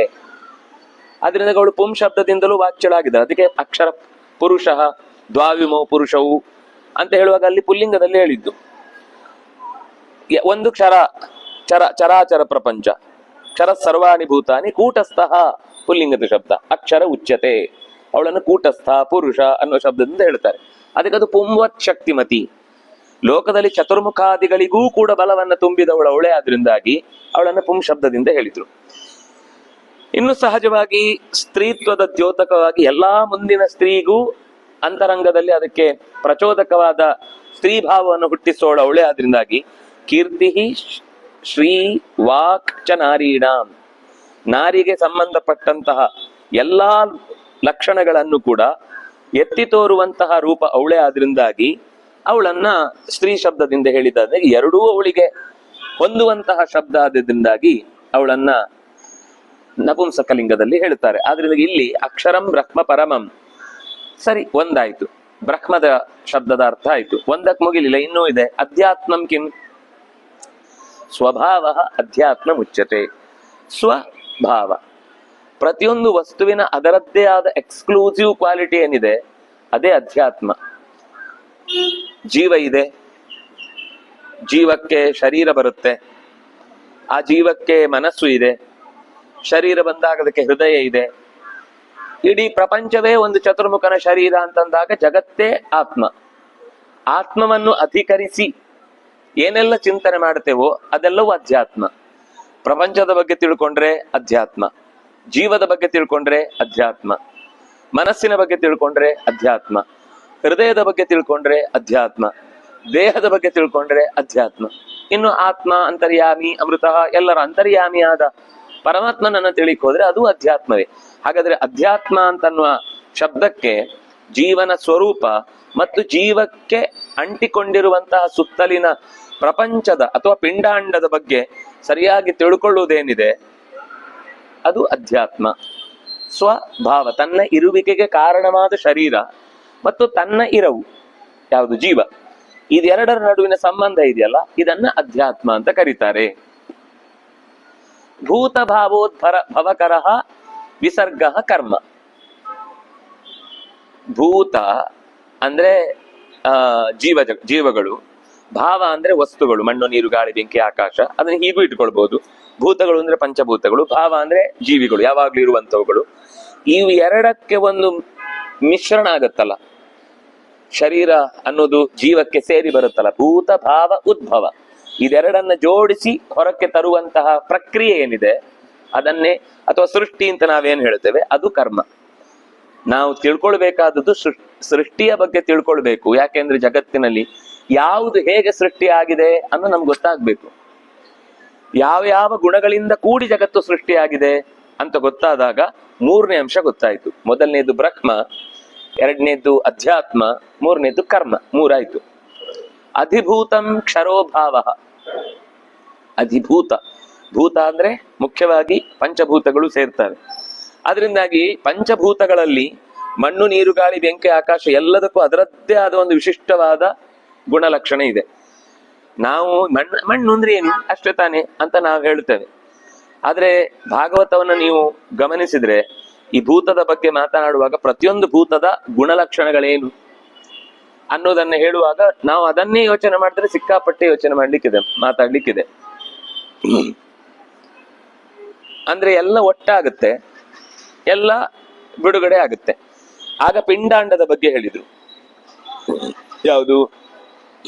ಅಧ್ಯಾತ್ಮ ಹೇಳುವಾಗ ಪಿಂಡಾಂಡ ಮತ್ತು ಜೀವಕ್ಕೆ ಸಂಬಂಧ. ಈಗ ಈ ಜೀವಕ್ಕೆ ಮತ್ತು ಬ್ರಹ್ಮಾಂಡಕ್ಕಿರುವ ಸಂಬಂಧ, ಇಡೀ ಗ್ಲೋಬ್, ಇಡೀ ಪ್ರಪಂಚದಲ್ಲಿರುವಂತಹ ಎಲ್ಲ ಜೀವಜಾತಗಳು ಪಂಚಭೂತಗಳಿಂದ ಏನೆಲ್ಲ ನಿರ್ಮಾಣ ಆಗುತ್ತೆ, ಇದಕ್ಕೂ ನಮಗಿರುವ ಒಂದು ಸಂಬಂಧವನ್ನ ಹೇಳುವಂತಹದ್ದು ಅಧಿಭೂತ. ಅಧಿಭೂತಂ ಕ್ಷರೋಭಾವ. ಕ್ಷರ ಅಂದ್ರೆ ನಾಶವಾಗುವಂತಹ ಜಗತ್ತಿನ ಜೊತೆಗೆ ಈ ಪಿಂಡಾಂಡದ ಜೊತೆಗಿನ ಸಂಬಂಧ. ಈ ಪಿಂಡಾಂಡ ನಾಶ ಆಗುವ ಮುಂಚೆನೆ ಅನೇಕ ವಸ್ತುಗಳು ನಾಶ ಆಗುತ್ತಲ್ಲ ಹೊರಗಡೆ. ಈ ದೇಹದಲ್ಲೇ ತಿಂದಾನ್ನ ಎಷ್ಟೋ ಜೀರ್ಣ ಆಗ್ತಾ ಹೋಗ್ತಾ ಇದೆ. ಅಂದ್ರೆ ಈ ಇಡೀ ಸಾಯುವ ಹುಟ್ಟುವ ನಿರಂತರವಾದ ಬ್ರಹ್ಮಾಂಡದ ಚಿಂತನೆ ಏನಿದೆ ಅದನ್ನ ನಮಗೆ ಅಧಿಭೂತ ಅಂತ ಹೇಳ್ತಾರೆ. ಆಮೇಲೆ ಪುರುಷಶ್ಚ ಅಧಿದೈವತಂ. ಪುರುಷ ಅಂದ್ರೆ ಪುರದಲ್ಲಿ ಇದ್ದು ನಿಯಂತ್ರಿಸೋರು. ಪರಮಾತ್ಮ ಇದ್ದೇ ಇದ್ದಾನೆ. ಈ ಎಲ್ಲ ಶಬ್ದಗಳಿಗೂ ಮುಖ್ಯಾರ್ಥ ಒಂದು ಪರಮಾತ್ಮ ಇದ್ದೇ ಇದ್ದಾನೆ. ನಮ್ಗೆ ಅದಕ್ಕಿಂತ ಹೆಚ್ಚಿನದ್ದನ್ನ ವಿಷಯ ಈಗ ತಿಳ್ಕೊಳ್ಬೇಕಾದ್ದು. ಅದಕ್ಕೋಸ್ಕರ ಅವ್ರು ಹೇಳ್ತಾರೆ, ಇಡೀ ಜಗತ್ತಿಗೆ ಚಾಲಕ ಶಕ್ತಿಯಾಗಿರುವಂಥದ್ದು ಶೇಷತತ್ವ ಮತ್ತು ವಾಯುತತ್ವ. ಅದಕ್ಕೆ ಶಾರೀರ ಪುರುಷ ಅಂತ ಕರೀತಾರೆ ಅವರಿಬ್ಬರನ್ನ. ಶಾರೀರ ಪುರುಷ ಅಂದ್ರೆ ಈ ಶರೀರದಲ್ಲಿ ಉಸಿರಾಡಿಸುವ ಮತ್ತು ದೇಹಕ್ಕೆ ಬೇಕಿರುವಂತಹ ಪಂಚಭೂತಗಳನ್ನ ಕ್ರಮವಾಗಿ ಜೋಡಿಸುವ ದೇವತಾ ಶಕ್ತಿಗಳು. ಆಗ ಹೇಳಿದ್ದು ಪಂಚಭೂತಗಳ ಮಿಕ್ಸರು ಜಡ. ಈಗ ಹೇಳ್ತಾ ಇರೋದು ಅದನ್ನ ನಿಯಂತ್ರಿಸುವಂತಹ ಪ್ರಧಾನ ದೇವತೆಗಳು. ತುಂಬಾ ಜನ ಇದ್ದಾರೆ ತತ್ವಾಭಿಮಾನಿಗಳು. ಪ್ರಧಾನವಾಗಿ ಪ್ರಾಣತತ್ವ ಮತ್ತು ಶೇಷತತ್ವ, ಅದರ ಜೊತೆಗೆ ಸೂಕ್ಷ್ಮವಾಗಿ ಬಂದ್ರೆ ಅದು ಶ್ರೀತತ್ವವು ಸೇರುತ್ತೆ. ಯಾಕಂದ್ರೆ ಜಡ ಪ್ರಕೃತಿ ಅವಳೆ. ಅಪರೇಯ ಮಿತಸ್ತ್ವನ್ಯಾಂ ಜೀವಭೂತಾಂ ಯಥಾಬಾಹು ಯಯೇದಂ ಧಾರ್ಯತೆ ಜಗತ್. ಜೀವಭೂತ ಮಹಾಬಾಹೋ ಯಯೇದಂ ಧಾರ್ಯತೆ ಜಗತ್ ಅಂತ ಏನೋ ಬರುತ್ತೆ. ಯಯೇದಂ ಜೀವಭೂತಾಂ ಮಹಾಬಾಹೋ ಪ್ರಕೃತಿಂ ವಿದ್ಧಿ ಮೇ ಪರಾಂ. ಯಾಕಂದ್ರೆ ಒಂದು ಪ್ರಕೃತಿ ಭೂಮಿ ರಾಪೋ ನಿಲೋ ವಾಯು ಖಮ್ಮನೋ ಬುದ್ಧಿರೇವಚ ಅಹಂಕಾರ ಇತೀಯಮ್ಮೆ ಭಿನ್ನ ಪ್ರಕೃತಿ ರಷ್ಟದ ಅಂತ ಜಡ ಪ್ರಕೃತಿಯನ್ನ ಹೇಳಿದ್ರು. ಈಗ ಆ ಪ್ರಕೃತಿಯನ್ನ ಬಳಸಿಕೊಂಡು ಸೃಷ್ಟಿ ಮಾಡ್ತಾ ಇರುವುದಾದ್ರಿಂದಾಗಿ ಅವಳು ಕೂಡ ಈ ಅಧಿದೈವತದಲ್ಲಿ ದೇಹಕ್ಕೆ ಬೇಕಿರುವಂತಹ ಪಂಚಭೂತಗಳನ್ನು ಜೋಡಿಸಿಕೊಡುವುದರಲ್ಲಿ ಅವಳ ಪಾತ್ರವೂ ಇದೆ. ಇದು ಅಧಿದೈವ. ಶ್ರೀತತ್ವ, ಪ್ರಾಣತತ್ವ ಮತ್ತು ಶೇಷತತ್ವ, ಇದು ಮೂರು ಕೂಡ ಪುರುಷ. ಅಧಿದೈವ ಅನ್ನೋದ್ರಲ್ಲಿ ಹೇಳಿದ್ದು. ಕೊನೆಯದ್ದು ಅಧಿಯಜ್ಞ. ಯಜ್ಞಗಳು ಅಂದ್ರೆ ಆಗ ಏನ್ ಹೇಳಿದ್ರು ಅಂದ್ರೆ ಪಿಂಡಾಂಡ ಒಂದು ಕಡೆ ಸೃಷ್ಟಿ ಆಯ್ತು, ಬ್ರಹ್ಮಾಂಡ ಒಂದು ಕಡೆ ಸೃಷ್ಟಿ ಆಯ್ತು. ಈ ಪಿಂಡಾಂಡ ಬ್ರಹ್ಮಾಂಡ ಸೃಷ್ಟಿಯಾಗುವ ಪ್ರಕ್ರಿಯೆ ಒಂದ್ ಕಡೆ ಹೇಳಿದ್ರು. ಈಗೇನು ಅಂದ್ರೆ ಮುಂದೆ ಈಗ ಹಿಂಗ್ ಕಣ್ಣಾಯ್ತು, ಎದುರುಗಡೆ ಒಂದು ಕುರ್ಚಿ ಸೃಷ್ಟಿ ಆಯ್ತು. ಇದು ಹಿಂದೆ ಪಿಂಡಾಂಡ ಮತ್ತು ಬ್ರಹ್ಮಾಂಡದ ಸೃಷ್ಟಿ ಹೇಳಿದ್ರು. ಕಣ್ಣು ಸೃಷ್ಟಿ ಆಯ್ತು ಅಂದ್ರೆ ಪಿಂಡಾಂಡದಲ್ಲಿ, ಕುರ್ಚಿ ಸೃಷ್ಟಿ ಆಯ್ತು ಅಂದ್ರೆ ಬ್ರಹ್ಮಾಂಡದಲ್ಲಿ. ಇದು ಎರಡಕ್ಕೊಂದು ಕನೆಕ್ಷನ್ ಬೇಕಲ್ಲ, ನಿರಂತರ ಸಂಬಂಧ ಬೇಕಲ್ಲ. ಈ ಸಂಬಂಧವನ್ನ ಹೇಳುವಾಗ ಅದರಲ್ಲೊಂದು ಯಜ್ಞ ಪ್ರಕ್ರಿಯೆ ಆಗುತ್ತೆ. ಪಶ್ಯನ್ ಶೃಣ್ವನ್ ಸ್ಪೃಶನ್ ಜಿಘ್ರನ್ ನೈವ ಕಿಂಚಿತ್ ಕರೋಮೀತಿ ಯುಕ್ತೋ ಮನ್ಯೇತ ತತ್ವವಿತ್. ಇಂದ್ರಿಯದಿಂದ ಪ್ರತಿಯೊಂದು ಚಟುವಟಿಕೆ ಆಗುವಾಗ್ಲೂ ಕೂಡ ನಾನೀ ಚಟುವಟಿಕೆಯಲ್ಲಿ ಏನು ಪ್ರಧಾನವಾದ ವ್ಯಕ್ತಿತ್ವ ಅಲ್ಲ, ನಾನು ಇಲ್ಲದೆ ಇದ್ರು ಈ ಜಗತ್ತು ನಡೆಯತ್ತೆ ಅಂತ ಯಾರು ಕೆಲಸ ಮಾಡ್ತಾನೆ, ಆ ಕೆಲಸ ಮಾಡಿದಾಗ ನಾನು ಮಾಡ್ತೇನೆ ಅಂತ ಅನ್ನುವ ಅಹಮಿಗೆ ಹೋಗಲ್ಲ, ಅಥವಾ ಮಾಡಿದ್ಮೇಲೆ ನನಗೇನು ಸಿಗಬೇಕು ಅನ್ನುವ ಆಸೆಗೆ ಬೀಳಲ್ಲ. ಈ ಎರಡು ಅಹಂ ಮತ್ತು ಮಮ, ಐ ಅಂಡ್ ಮೈ, ಈ ಎರಡರ ಸಮಸ್ಯೆಯಿಂದ ಮನುಷ್ಯ ದುರಂತಕ್ಕೀಡಾಗುವುದಕ್ಕೆ ಕಾರಣ ಈ ಸಂಬಂಧ. ಆದ್ರೆ ಈ ಸಂಬಂಧವನ್ನ ನಿಜವಾಗಿ ಮಾಡಿಕೊಟ್ಟು ಭೋಗಿಸೋನು ಯಾರು ಅಂದ್ರೆ ಭೋಕ್ತಾರಂ ಯಜ್ಞ ತಪಸಾಂ ಸರ್ವಲೋಕ ಮಹೇಶ್ವರಂ ಸುಹೃದಂ ಸರ್ವಭೂತಾನಾಂ ಅಂತ ಹಿಂದಿನ ಅಧ್ಯಾಯದಲ್ಲೇ ಕೊನೆಯಲ್ಲಿ ದೇವರನ್ನು ಚಿಂತಿಸಬೇಕಾದಾಗ ಸರ್ವ ಯಜ್ಞ ತಪಸಾಂ ಭೋಕ್ತಾರಂ, ಭೋಕ್ತೃ ನಾನೇ. ಆ ಭೋಕ್ತೃ ಅನ್ನೋದನ್ನ ಅಧಿಯಜ್ಞ ಹೇಳುತ್ತೆ. ಪ್ರತಿಯೊಂದು ಯಜ್ಞವೂ ಕೂಡ, ಪ್ರತಿಯೊಂದು ಅಂದ್ರೆ ಯಜ್ಞ ಅಲ್ಲದ ಒಂದು ವಸ್ತು ಇಲ್ಲ. ಯಜ್ಞಾರ್ಥಾತ್ ಕರ್ಮಣೋನ್ಯತ್ರ ಲೋಕೋಯಂ ಕರ್ಮಬಂಧನ. ಯಜ್ಞ ಮಾಡುವಾಗ್ಲೂ ಅವನಿಗೆ ಅದ್ರ ಬಗ್ಗೆ ಪ್ರಜ್ಞೆ ಇಲ್ಲ ಅಂದ್ರೆ ಅದು ಯಜ್ಞ ಅಲ್ಲ. ಈಗ ನಾವು ಕೇಳ್ತಾ ಇದ್ದೇವೆ ಅಂತಂದಾಗ್ಲು ನಮಗೆ ಒಂದು ಸಾಮಾನ್ಯ ಮಟ್ಟಿಗೆ ಇದೊಂದು ಜ್ಞಾನ ಯಜ್ಞ ನಡೀತಾ ಇದೆ, ಮಾತುಗಳೆಂಬ ಹವಿಸ್ಸನ್ನ ನಮ್ಮ ಕಿವಿಯಲ್ಲಿ ಕೇಳಿ ಹೃದಯದಲ್ಲಿ ಅದನ್ನು ಅರ್ಥೈಸಿಕೊಳ್ಳುವ ಪ್ರಯತ್ನ ಮಾಡ್ತಾ ಇದ್ದೇವೆ ಅಂದ್ರೆ ಅದೊಂದು ಯಜ್ಞ. ದ್ರವ್ಯ ಯಜ್ಞ, ತಪೋಯಜ್ಞ, ಯೋಗ ಯಜ್ಞ, ಸ್ವಾಧ್ಯಾಯ, ಜ್ಞಾನ ಯಜ್ಞ, ಉಸಿರಾಟ, ಯಾವುದಲ್ಲ ಹೇಳಿ, ಎಲ್ಲವೂ ಯಜ್ಞ ಆಗತ್ತೆ. ಯಜ್ಞ ಅಂದ್ರೆ ಏನೇನು ಜಗತ್ತಿನಲ್ಲಿ ಇದೆಯೋ ಅದೆಲ್ಲವನ್ನು ತಿಳಿದವನಿಗೆ ನಿನಗೆ ತಿಳಿದಿದೆ ಅಂತ ಒಪ್ಪಿಸುವುದಷ್ಟೇ. ಯದ್ಯದಸ್ತಿ ತತ್ ಜಾನಾತಿ ಇತಿ ಯಜ್ಞ, ಯದ್ಯದಸ್ತಿ ತತ್ ಸರ್ವಂ ಜಾನಾತಿ ಯಜ್ ಜಾನಾತಿ ಇತಿ ಯಜ್ಞ. ಅದರಿಂದ ಯಜ್ಞ ಅಂದ್ರೆ ತಿಳಿದ ಎಲ್ಲ ವಸ್ತುಗಳನ್ನೂ ಇದು ನಿನ್ನದು, ಅವನಿಗೆ ಗೊತ್ತಿದೆನಾ ಅವಂದು ಅಂತ, ನಮ್ಗೆ ಗೊತ್ತಾಗ್ಬೇಕು ಇದು ಅವಂದು ಅಂತ, ಆಗದು ಯಜ್ಞ ಆಗುತ್ತೆ. ಯಜ್ಞ ಕಷ್ಟ ಅಲ್ಲ, ಪ್ರತಿಯೊಂದು ಕೆಲಸದಲ್ಲೂ ಪೂರ್ಣ ಒಡೆತನ ಮತ್ತು ಪೂರ್ಣ ಚಟುವಟಿಕೆ ಅವನದ್ದು ಅಂತ ನಾವು ತಿಳಿದ್ರೆ ಅದು ಯಜ್ಞ ಆಗುತ್ತೆ. ಅದೇ ಅಧಿಯಜ್ಞ. ಇದು ಪ್ರಯಾಣ ಕಾಲದಲ್ಲಿ ಇಷ್ಟು ಅವನಿಗೆ ಪ್ರಜ್ಞೆ ಇತ್ತು ಅಂತಂದ್ರೆ ಅವನು ನಿಜವಾಗಿಯೂ ಕೂಡ ಗುರಿಯನ್ನ ಸೇರುವ ವಿಷಯದಲ್ಲಿ ಅಂತಕಾಲೇ ಚ ಮಾಮೇವ ಸ್ಮರನ್ ಮುಕ್ತ ಕಳೇಬರಂ ಯಃ ಪ್ರಯಾತಿ ಸಮದ್ಭಾವಂ ಯಾತಿ ನಾಸ್ತ್ಯತ್ರ ಸಂಶಯ. ಕೊನೆಯ ಕಾಲದಲ್ಲಿ ನನ್ನನ್ನು ನೆನೆಯುತ್ತಾ ಯಾರು ದೇಹವನ್ನ ತೊರೆಯುತ್ತಾನೋ ಅವನು ನಾನು ಹೇಗೆ ದುಃಖದ ಸ್ಪರ್ಶ ಇಲ್ಲದ ನಿತ್ಯ ಚಿನ್ಮಯನೋ, ನಿತ್ಯ ಆನಂದಮಯನೋ, ಅದೇ ರೀತಿ ಅವನು ಕೂಡ ನಿತ್ಯ ಚಿನ್ಮಯನಾಗ್ತಾನೆ, ನಿತ್ಯ ಆನಂದಮಯನಾಗ್ತಾನೆ. ಸರಿ, ಹಾಗಾದ್ರೆ ಚಿಂತಿಸ್ಬಿಡೋಣ, ಏನ್ ಕಷ್ಟ, ಸುಲಭ ಆಯ್ತಲ್ಲ. ದೇವ್ರೇ ನೀನು ನಿತ್ಯ ಚಿನ್ಮಯ, ನೀನು ನಿತ್ಯ ಆನಂದಮಯ ಅಂತ ಪ್ರಾಣ ಬಿಡುವ ಹೊತ್ತಿಗೆ ಒಂದು ಬೋರ್ಡ್ ಹಾಕ್ಬಿಡುದು, ದೇವ್ರೆ ನನ್ನ ಪ್ರಾಣ ಹೋಗುವಾಗ ಈ ಅಲಾರ್ಮ್ ಹೊಡ್ಕೊಳ್ಳಿ ಅಂತ. ಅದಕ್ಕೆ ಹೇಳಿದ್ರು ಪ್ರಾಣ ಯಾವಾಗ ಹೋಗುತ್ತೆ ಅಂತ ಯಾರಿಗೆ ಗೊತ್ತು. ನಾ ಕಳ್ಕೊಳ್ಬೇಕು ಅಂತ ಯೋಚನೆ ಮಾಡಿ ಹಾರಿದ್ರು ಅಲ್ಲಿ ಭಯದಲ್ಲೇ ಸತ್ತೋಗ್ತಾ ಇರ್ತೀವಿ. ಅವನ್ ಪ್ರಾಣ ಕಳ್ಕೊಂಡು ಗೋವಿಂದ ಅಂತ ಹಾರ್ತಾನೆ, ಬಿದ್ದ ಕಾಲು ಮುರಿದು ಆಸ್ಪತ್ರೆಯಲ್ಲಿ ಇರ್ತಾನೆ, ಪ್ರಾಣ ಹೋಗಲ್ಲ, ಜೀವ ಅಂದ್ರೆ ಕೈಕಾಲು ಹೋಗುತ್ತಷ್ಟೆ. ಏನು ಪ್ರಾಣ ಹೋಗುವ ಸಮಯ ಬಂದಿಲ್ಲ ಅಂದ್ರೆ ನಾವು ಕಳ್ಕೊಳ್ಳಿಕ್ಕಾಗಲ್ಲ, ಮತ್ತೆ ಕಳ್ಕೊಂಡಿದ್ದಕ್ಕೆ ಇನ್ನೊಂದ್ ಸರ್ತಿ ಕೈಕಾಲು ಮುರಿದೇ ಹುಟ್ಟಿಸ್ತಾನೆ. ಈಗ ನಾನು ಕೊಟ್ಟದನ್ನು ಮುರ್ಕೊಂಡೆಲ್ಲ, ಇನ್ನೊಂದ್ ಸರ್ತಿ ನಿಂಗೆ ಮುರಿದೇ ಕೊಡ್ತೇನೆ, ಯಾಕೆ ನೀನ್ ಕಷ್ಟಪಡ್ತಿ, ಅದಕ್ಕೆ ಯಾಕೆ ಶ್ರಮ ಪಡ್ತಿ, ನಾನೇ ನಿಂಗೆ ಮುರಿದು ಕೊಡ್ತೇನೆ ಅಂತ. ಹಾಗಾಗಿ ದೇವರು ಕೊಟ್ಟ ಶರೀರವನ್ನ ಕಳ್ಕೊಳ್ಳಿಕ್ಕೆ ನಮ್ಗೆ ರೈಟ್ಸ್ ಇಲ್ಲ. ಅವ್ನು ಎಲ್ಲಿ ತನಕ ನಮ್ಗೆ ಕೊಡ್ತಾ ಇರ್ತಾನೋ ಅಲ್ಲಿ ತನಕ ಇಸ್ಕೊತಾ ಇರ್ಬೇಕು. ಕೊಟ್ಟವನು ಕೋಡಂಗಿ ಇಸ್ಕೊಂಡವನು ನೀರ್ಭದ್ರ ಅಂತ ಹೇಳ್ತೀವಲ್ಲ, ನಾವೊಂಥರ ಈ ವಿಷಯದಲ್ಲಿ ಅದನ್ನ ಚತೂ ತಪ್ಪದೆ ಪಾಲಿಸ್ಲೇಬೇಕಾಗತ್ತೆ. ಏನು ಅಂದ್ರೆ ಅದರ ಬಗ್ಗೆ ನಮಗೆ ವ್ಯಗ್ರ ಭಾವನೆ ಇರಬಾರ್ದು. ದೇವರು ಕೊಟ್ಟ ಸೃಷ್ಟಿಯ ಬಗ್ಗೆ ಖುಷಿ ಇರ್ಬೇಕು. ಅಯ್ಯ ಎಂತಾದೊಂದು ಶರೀರ ಕೊಟ್ಬಿಟ್ಟಿದ್ದಿ ಅಂತ ಬೈದ್ರೆ ದೇವರ ಆಲೋಚನೆ ನಾವು ಪ್ರಶ್ನೆ ಮಾಡಿದ ಹಾಗೆ. ದೇವರು ಕರ್ಮಕ್ಕೆ ಸರಿಯಾಗಿ ನಮಗೆ ಶರೀರ ಕೊಟ್ಟಿದ್ದಾನೆ ಹೊರತು ಒಂದ್ ಸ್ವಲ್ಪ ಹಾಳಾಗಿ ಅವನು ಅನುಭವಿಸ್ಲಿ ಕಷ್ಟಗಳನ್ನ ಅಂತ ಕೊಟ್ಟಿದ್ದಲ್ಲ. ಆದ್ರೆ ಏನಿರ್ಬೇಕು ಅಂದ್ರೆ ಇದನ್ನ ಶಾಶ್ವತ ಅಂತ ಭಾವಿಸಬಾರ್ದು. ಇಲ್ಲಿಯೇ ಇದ್ದು ಬಿಡ್ತೇನೆ ಅಂತ ಅದರ ಬಗ್ಗೆ ಜಂಡ ಹೂಡುವ ಹಾಗಿನ ಒಂದು ಅಟ್ಯಾಚ್ಮೆಂಟ್ ಬೆಳಿಬಾರ್ದು. ಅದರಿಂದಾಗಿ ಪ್ರಯಾಣ ಕಾಲದಲ್ಲಿ ಎಂ ವಾಪಿ ಸ್ಮರನ್. ಈಗ ಏನು ಅಂದ್ರೆ ಜೀವನದಲ್ಲಿ ನಿರಂತರ ಯಾವುದನ್ನ ನಾವು ಮತ್ತೆ ಮತ್ತೆ ಯೋಚಿಸ್ತಾ ಇರ್ತೇವೋ, ಚಿಂತಿಸ್ತಾ ಇರ್ತೇವೋ, ಯಾವುದಕ್ಕೆ ಹೆಚ್ಚು ಹಾತೊರಿತಾ ಇರ್ತೇವೋ, ಯಾವುದನ್ನ ನಾವು ನಮ್ಮ ಕೊನೆಯ ಕಾಲದಲ್ಲಿ ಸಿಗಬೇಕು ಅಂತ ಬಯಸ್ತಾ ಇರ್ತೇವೋ ಅದು ಕೊನೆಯ ಕಾಲದಲ್ಲಿ ನೆನಪಾಗುತ್ತೆ. ಈಗ ಆಟದಲ್ಲಿ ನಿರಂತರ ಅಭ್ಯಾಸ ಇದ್ರೆ ಅವನ ಆಟದಲ್ಲೂ ಅದೇ ರೀತಿ ಒಂದು ಗೆಲುವು ಪಡೀತಾನೆ. ಅವನ ಆಟಕ್ಕೆ ಒಂದ್ ದಿವಸ ಹೋಗ್ಲಿಲ್ಲ, ಅವತ್ತು ಭಾರಿ ಉಮೇದಿನಿಂದ ಹೋದ್ರೆ ಲಾಸ್ಟ್ ಅಲ್ಲಿ ಫಸ್ಟ್ ಬರೋದು ಕಷ್ಟ ಇದೆ. 1,000 ಮೀಟರ್ ಓಡಿ ಅಂದ್ರೆ ಅವನು 2 ರೌಂಡ್ ಓಡುವಷ್ಟೊತ್ತಿಗೆ ಅವನು ಕೈ ಕಾಲು ಸುಸ್ತು ಬಿದ್ದಾಗ ಅಲ್ಲೇ ಮಲ್ಕೊಂಡ್ಬಿಡ್ತಾನೆ. ಅದರಿಂದಾಗಿ ಓಡೋದು ಕೂಡ ಒಂದು ಅಭ್ಯಾಸ ಆಗಿದ್ರೆ ಮಾತ್ರ ಅಂತಹ ದೂರದ ಓಟಗಳಿಗೆ ಶರೀರ ಒಗ್ಗತ್ತೆ. ನಾನು ಪಾದಯಾತ್ರೆ ಮಾಡಿಬಿಡ್ತೇನೆ ಅಂತ ಅನ್ಕೊಂಡು ಸೀದಾ ಹೊರಟು ಬಿಟ್ರೆ, ಒಂದ್ ದಿವಸ ಇಲ್ಲಿಂದ ಅಂಗಡಿ ತನಕ ನಡೆಯದವರು, ಗಾಡಿ ಹಿಡ್ಕೊಂಡೇ ಓಡಾಡ್ದವರು, ಅಲ್ಲಿ ಹೋಗ್ತೇನೆ ಅಂತಂದ್ರೆ ಅದು ಅರ್ಧ ದಾರಿಗೆ ಎಷ್ಟು ದೂರ, ಇನ್ನೆಷ್ಟು ದೂರ, ಮಧ್ಯದಲ್ಲಿ ಎಲ್ಲಿ ಆದ್ರೆ ಏನಾದ್ರೂ ಸಿಗುತ್ತಾ ತಿನ್ಲಿಕ್ಕೆ ಕುಡಿಲಿಕ್ಕೆ, ಕಾಡಲ್ಲೇನು ಮರದ ನೆರಳು ಸಿಕ್ಕಿದ್ರೆ ದೊಡ್ಡದು. ಅದರಿಂದ ಅಂತಹ ಒಂದು ಪೂರ್ವಾಭ್ಯಾಸ ಇಲ್ಲದೆ ಎಲ್ಲ ಕೊನೆಯಲ್ಲೇ ಒಂದೇ ಸರ್ತಿ ಸಿದ್ಧಿಸಿಕೊಳ್ತೆ ಅಂದ್ರೆ ಸಾವಿನ ಹೊತ್ತಿಗೆ ಬೇರೆ ಏನೋ ನೆನಪಾಗ್ಬಿಡುತ್ತೆ. ಸಾವಿನ ಹೊತ್ತಿಗೆ ಏನ್ ನೆನಪಾಯ್ತೋ ಅದು ನಮ್ಮ ಮುಂದಿನ ಜನ್ಮವನ್ನು ಡಿಸೈಡ್ ಮಾಡುತ್ತೆ. ಸಾವಿನ ಹೊತ್ತಿಗೆ ಇದ್ದ ಭರತನಿಗೆ ಜಿಂಕೆ ನೆನಪಾಯ್ತು, ಅದಕ್ಕೊಂದು ಜಿಂಕೆಯಾಗಿ ಹುಟ್ಟಿದ. ಸಾವಿನ ಹೊತ್ತಿಗೆ ಪುರಂಜನನಿಗೆ ಅವನ ಹೆಂಡತಿ ನೆನಪಾಯ್ತು, ಅದಕ್ಕೋಸ್ಕರ ಹೆಣ್ಣಾಗಿ ಹುಟ್ಟಿದ. ಸಾವಿನ ಹೊತ್ತಿಗೆ ಅನೇಕರಿಗೆ ಯಾರಿಗೆ ಭೀಷ್ಮನಿಗೆ ರಕ್ತಸಿಕ್ತವಾದ ಕವಚಗಳನ್ನ ಛೇದಿಸಲ್ಪಟ್ಟ ರೀತಿಯಲ್ಲಿದ್ದ ಕೃಷ್ಣನನ್ನ ನೋಡಿದವನು.